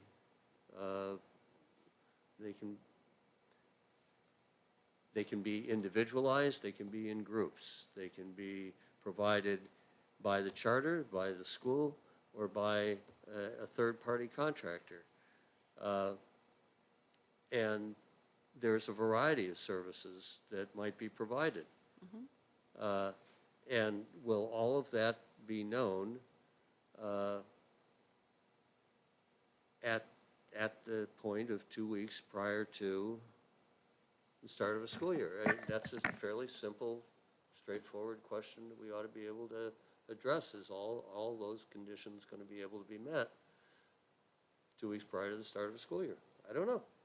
I'd like to get some school district to give us some feedback as to, is that possible? Senator Hennessy? Thank you, Madam Chair. I just have to say that I don't think that this bill, as long as we take out part of line 17 and part of line 18, messes with any of the delivery of the services. The purpose of this bill is to ensure that kids receive those services. So it says the sending district and charter school have to create an MOU. And that MOU needs to be reviewed and agreed upon at least prior to this 2 weeks prior to the start of school year. It doesn't get into the nitty-gritty of the details of each of the IEP. What that MOU would do is says how they're going to approach each of the children's IEPs. So it's that MOU that would have all of the nitty-gritty in it. And this is not trying to, as long as we take out those lines, tell the charter school and the sending school how to deliver those IEP services. How much it's going to cost, what's the frequency of the services. It doesn't get into that. It just says, you two need to sit down and come up with a plan to help these kids. And that plan needs to be done and reviewed at least 2 weeks prior to the start of school.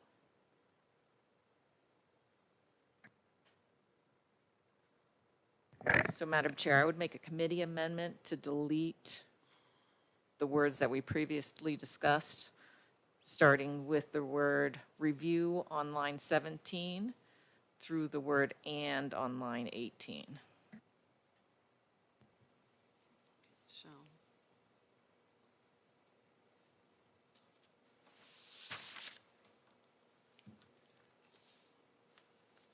I'm fine with that. Who else? Who votes for removing that sort of one sentence or the part of the sentences on line 17 and 18? Do we need a second for that? So how I'm looking at it and how I have it recorded is we've moved the bill for discussion and amendments. We've got a first and a second on the amendment, 0917S, plus the removal of review through and on lines 17 and 18.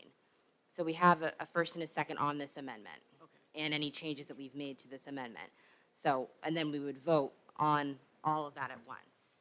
Unless there is a desire by the committee to separate those change, I mean, it's ultimately all going to be one committee amendment. I hope that's clear. Yes.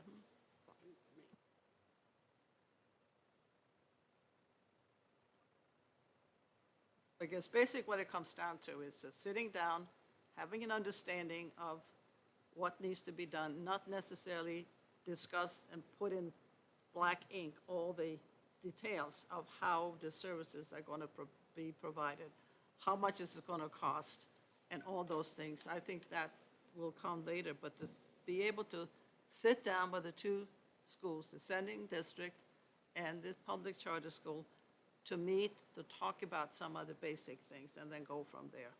And that's how I look at this memorandum of understanding.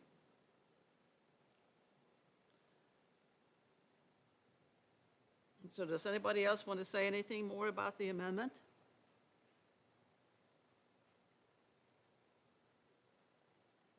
I don't see anything else. Then we'll have to vote on the amendment. All those in favor? Aye. Aye. Aye. Opposed? Are you opposed, Senator Carr? I'll oppose it. Opposed? So it's 4-1. 4-1. Okay. Move ought to pass as amended. The whole bill. Second. Second. All those in favor? Aye. Aye. Aye. So it's 4-1 on the bill. I oppose. No.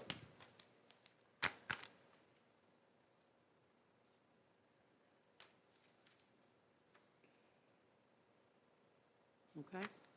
I guess I'll take it out. Thank you. Senator Hennessy? Madam Chair, I move ought to pass on HB 12-8. We have one more. On Go in this- any on the order. Senate bill? Does it- Oh, I didn't know we had to go in order. I was trying to do an easy one. I know it's Senator Sherman's here, so I'm gonna Yeah. take that up.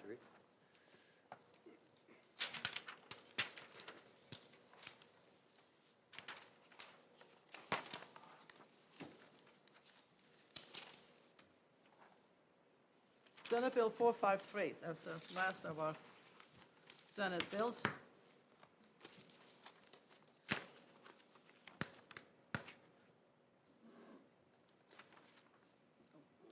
You only have it on computer. That is Senator Sherman's proposal for a pre-kindergarten. And we have now got the fiscal analysis from the LBA.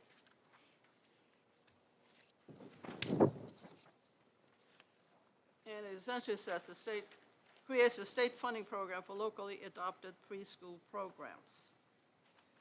There is no money in it.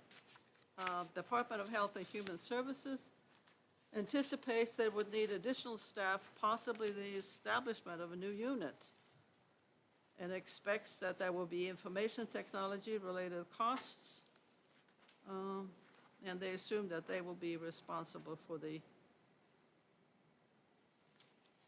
program. So do I have a vote on the bill?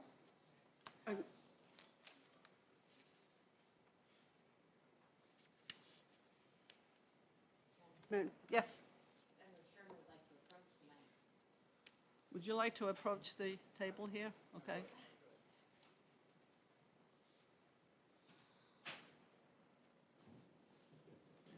Thank you, Madam Chair. For the record, my name is Tom Sherman, State Senator District 24.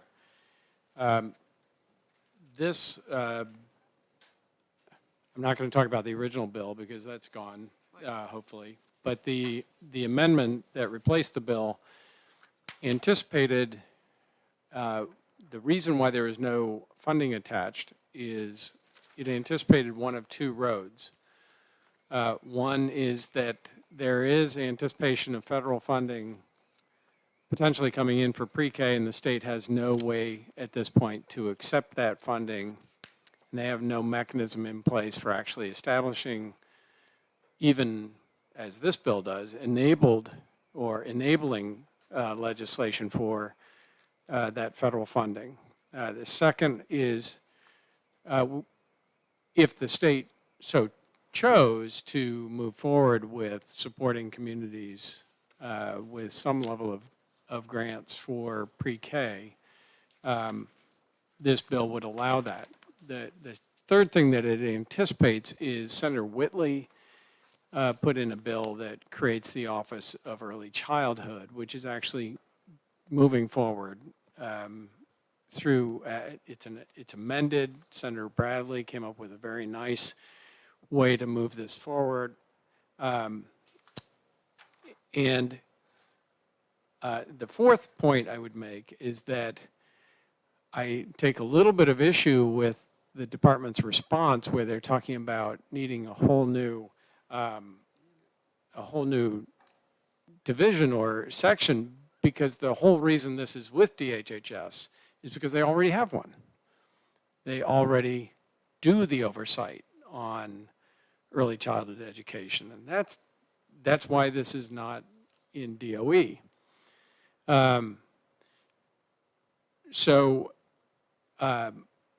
And finally, this is enabling. If there isn't any money, there would be no reason for a community to try to participate in a program that is not yet funded. So really, the reason for filing the bill and passing the bill is to anticipate the availability of adequate funding so that we're ahead of the game. But it really has, and I think this is borne out by the fiscal note, it has no fiscal impact because it will not become operational unless that funding is available. And thinking through the fiscal note, the amendment, although I think it's implicit in the amendment that there is that this will not be enacted, what we could potentially expand the amendment to say the program is not activated until there's adequate funding both for the grants and the administrative costs of the program. That way, there would be zero fiscal impact unless there was adequate funding provided by the federal government or potentially by the state, but I doubt it at this point, to do this. Without this being there, we have no way to accept that federal funding for early childhood education. So I would ask that we move forward. If you wanted me to work on a friendly amendment that would get the wording in place that would say this would not become active unless that funding existed, I'd be happy to do so. I think the compelling need for this is there are numerous peer-reviewed scholarly articles and research showing the incredible impact of strong early childhood programs. That's why red states and blue states and many states across the country are currently looking at establishment of these programs, starting really with Oklahoma, a visionary process led by Republicans, and it has now reached maturity and it's doing well. New Jersey, Wisconsin, these states are really making a priority out of this. New York.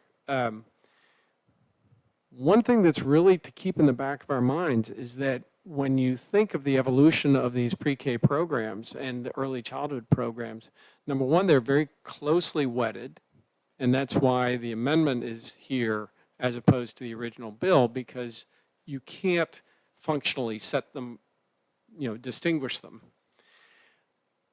Second of all, there are really great programs already in place, some of them private, some of them town-sponsored or municipality-sponsored. Even in New Hampshire, as you saw in the fiscal note, there are over 3,000 children participating statewide.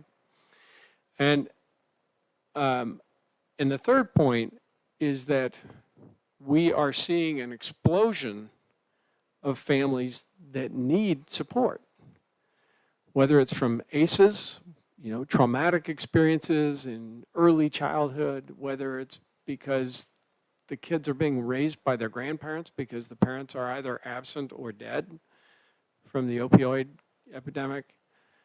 And we're seeing almost a doubling of the number of children in our public school systems who have had exposure to childhood trauma or have parents who are absent.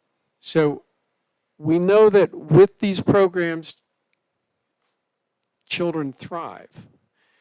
We know that they thrive, especially in the cases where they don't have the strong household. And by moving this forward with really, at this point, what should be zero fiscal impact unless the funding becomes available, we are sending two strong messages. One, we're ready for the funding when it's available. Two, we're ready to support, actually three, we're ready to support our children and our municipalities from the state level. And three, our early childhood programming is a high priority for the legislature. We recognize not only the impact on the future adults of our state, but we also recognize the fiscal impact of making sure that every child has, in municipalities where they want to participate, these children have all the tools they need to be successful, no matter what their economic background. So I hope you'll consider this favorably. I think it's critically important. The way it's designed is to have no fiscal impact unless it actually has the funding to be implemented. And I'm happy, if you feel like it's not clear enough in the amendment, I'm happy to go back and make sure that that's absolutely clear. Thank you. I'm happy to take any questions. Questions from the committee members? Senator Khan. Thank you, Madam Chair. So, Senator, your suggestion is relative to an effective date? Well, the effective date was put in there because it would be the next budget cycle. So if the state wanted to introduce it into the budget, they could. If the federal funds were available, then my goal is that there would be no state allocation associated with this. That was my goal. But that we had the mechanism in place should we have the federal or outside funding. We also have charitable organizations in the state that are very, very committed to this concept. But my goal is that on the state budget, it would have no fiscal impact unless the legislature determined that was something they wanted to do through the next budget. But having this available as a mechanism to accept federal funding, it really dovetails beautifully with the Office of Early Childhood, because that's something that would require collaboration between DHHS and DOE. And that's moving forward in a very innovative way that, with a working group actually that Senator Bradley has designed. So I think this opens the door to something that is really needed in the state, but not committing us to funding it. Any other questions from the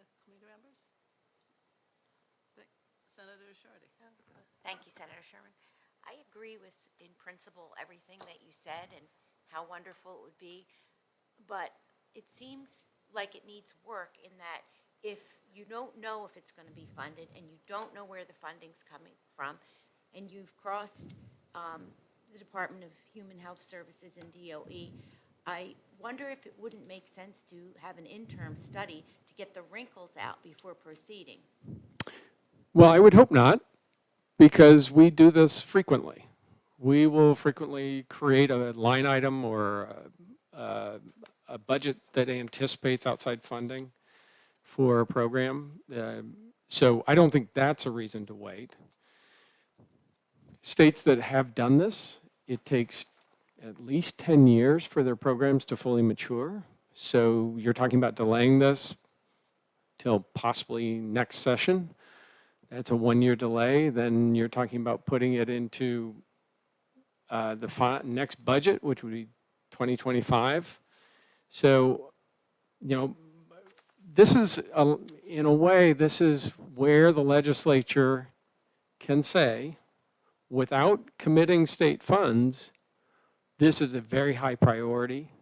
And as soon as the funding is available, either charitable funding or federal funding, which is very possible, we are ready. We're ready to support our towns that want to do this. Without it, if you interim study it or ITL it, what you're saying is this is not a priority for the state. I don't think, this is very well thought out. It has the support of all the early childhood advocates. I believe, as I've already mentioned, that the department is not fully correct that this will require developing a whole new division, since they already have this process.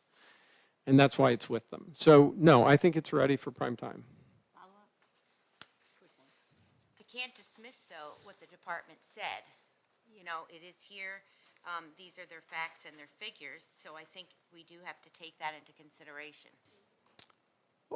Yes, I agree. And how many fiscal notes have come from DHHS? I sit on Health and Human Services, and we have a lot of fiscal notes from DHHS that says it's going to require state funding to increase their capacity.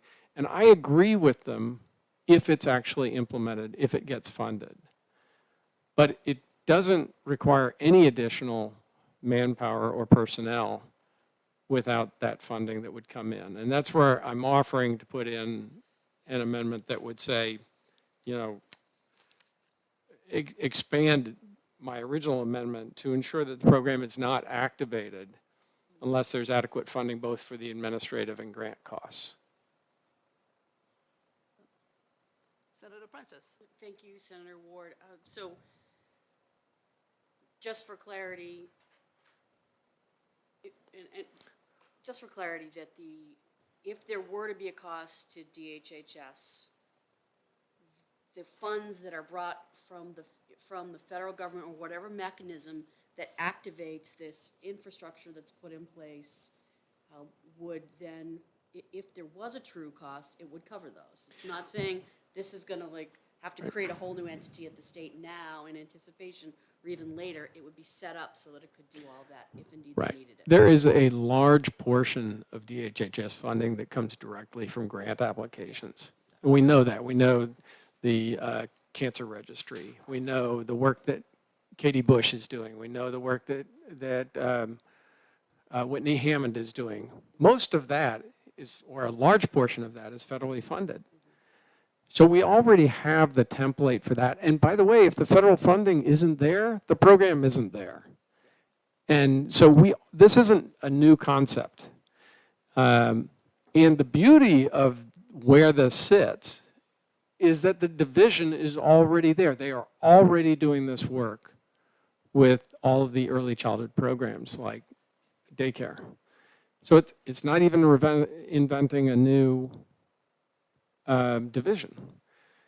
So when I mentioned Senator Whitley's concept, that's still making its way through the legislature. I'm not sure what's going to happen to it. I think it's really important. But even without that, the mechanism is already there in the structure and function of DHHS. Thank you, Senator Sherman. I'd like to hear from Attorney Fenton.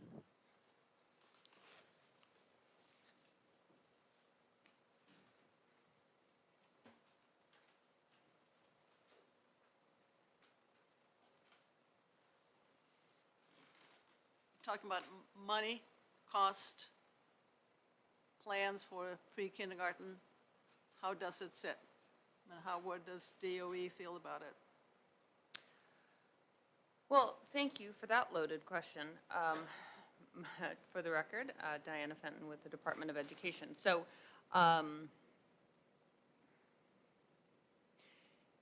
can the Department of Education create a fund to house money that may or may not come in based on the testimony we heard? I think the short answer is yes.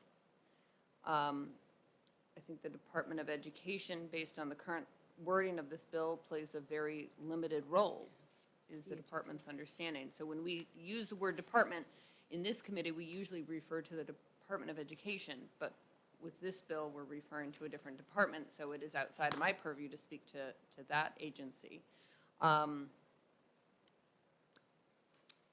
If the Department of Ed is being asked to set up a fund, we will certainly do what this committee requests.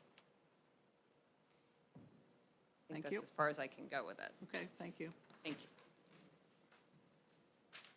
Senator Khan. Thank you, Madam Chair. So, I appreciate what Senator Sherman's trying to do, because I agree with him. We've seen a lot of studies, I've seen a lot of studies about the value of preschool education.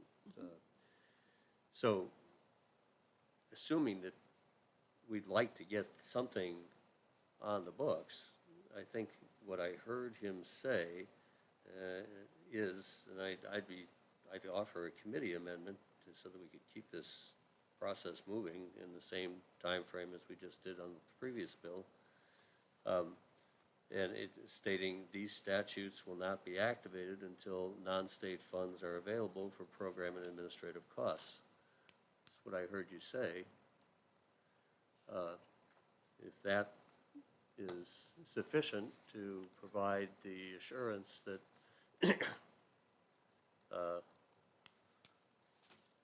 then, I think we could move forward and with ought to pass with the assurance that should these costs be incurred by HHS, then they need to be covered with non-state resources. Did I get that right, Senator Sherman? 2 seconds. I would say, I'm doing a John Williams here. I don't know if you've seen him. He never really sits down. But I would say that's correct. The only thing that it would preclude is if the state decided that they wanted to fund it. So my suggestion was to just say unless the funding is made available. But if you wanted to make sure that it was non-state or non-general funds, I'm fine with that too. How about if we just have a bill just to set up a fund if the money is available, and the fund will go for something. And if we take a look at page 3, in the middle of the page, preschool program fund. There is established a preschool program fund, and then build on from there and just leave it at that. If the federal money shows up, then we go ahead with the rest of it. And it seems to me we've done a lot of work and planned for a lot of things, not knowing if there's going to be any money at all. Senator Hennessy? Madam Chair, I would be open to that as an amendment to the bill. The other option is that we already do have a method to accept federal funds outside of the normal legislative process, and it's the Joint Fiscal Committee. And they do this regularly, especially now, since all the federal funds are coming in. But if you feel more confident with setting up the fund, I'm fine with that.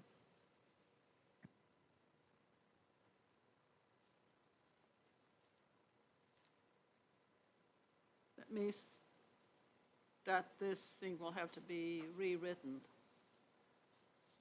And at this point, I think I would ask that we wait with any decision until a week from now. We can work on the language for setting up the fund, providing certain things, and adding on to it that if the money is not coming through, then this thing is null and void. Any discussion on that suggestion? Yeah, I think that, Yes, no, I Senator think that, that's a good place to come back to. You want to hold on to it? I think that that's a good, Okay, as So long as we're within our timeframes. you read my mind, Senator Khan, Yeah. so my job is to offer the friendly reminder that we would have to vote this out of committee next week because it has a fiscal note. So next Tuesday, March 15th, be the last opportunity, unless we need an additional day, but we're not going to get into that. The 15th is our normal standing time. That would be the last opportunity to vote this bill out because it has a fiscal note. I think that's we'll do that next Tuesday, fair. and we'll stay until it's done. Well, we can't because we have the morning session. But we can't go over 12 o'clock, maybe with 15 minutes or so, but adding the House bills to it, okay. Do I need to say anything else? But is there any other wording that I need to have in order to have this wait until next Tuesday? Nope, nobody, we didn't make any motions on this bill. There was just discussion. So Okay, unless, I know Senator Hennessy had earlier, I think, was trying to make a motion on a House bill, but I'm not sure if that is still. Do we get two? Do we have time to do that? Yeah. Yeah, sure, we have time, might as well use Yeah, it. we have time for those. It goes into extensive discussion. So, Senator Hennessy, Yep. for a motion. Thank you, Madam Chair. I move HB 1575 FN ought to pass relative to waiver of tuition in the university system and community college system. I second that.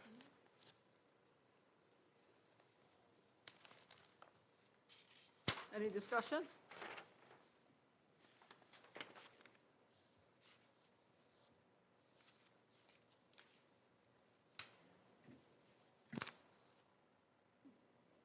No discussion? Ready, Go. Are you ready to vote on it? ready. Okay. Do I have a motion? Do. To pass? Seconded? All those in favor? Aye. Aye. This is 5-0. Do you want to put on consent? Second. All those in favor for consent? Aye. Aye. Great. Aye. Who wants to take it out? I will. Senator Hennessy will take it out. Yes, Senator Hennessy. I move House Bill 1218 FN ought to pass relative to the merger of Granite State College with the University of New Hampshire. Second that. 5-0%. What was the number on that one? 1218. Okay.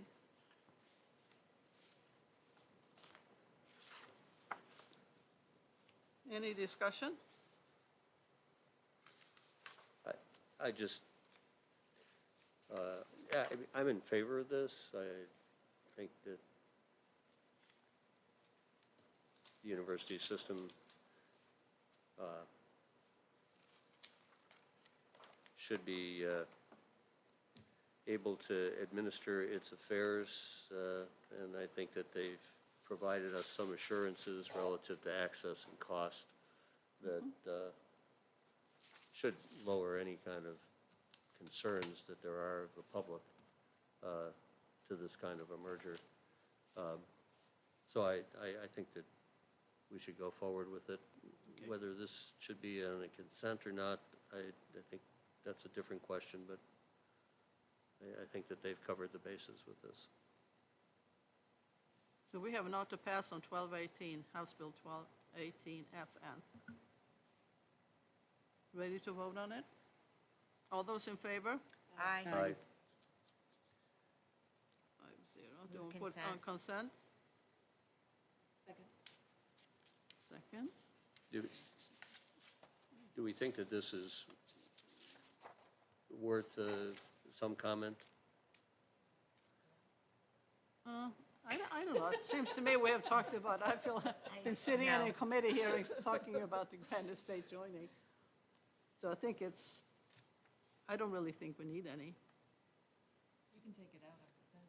I could. Do you want to take it out? Leave it on consent now, and he can take it out later if he wants. That's true. You can always stay.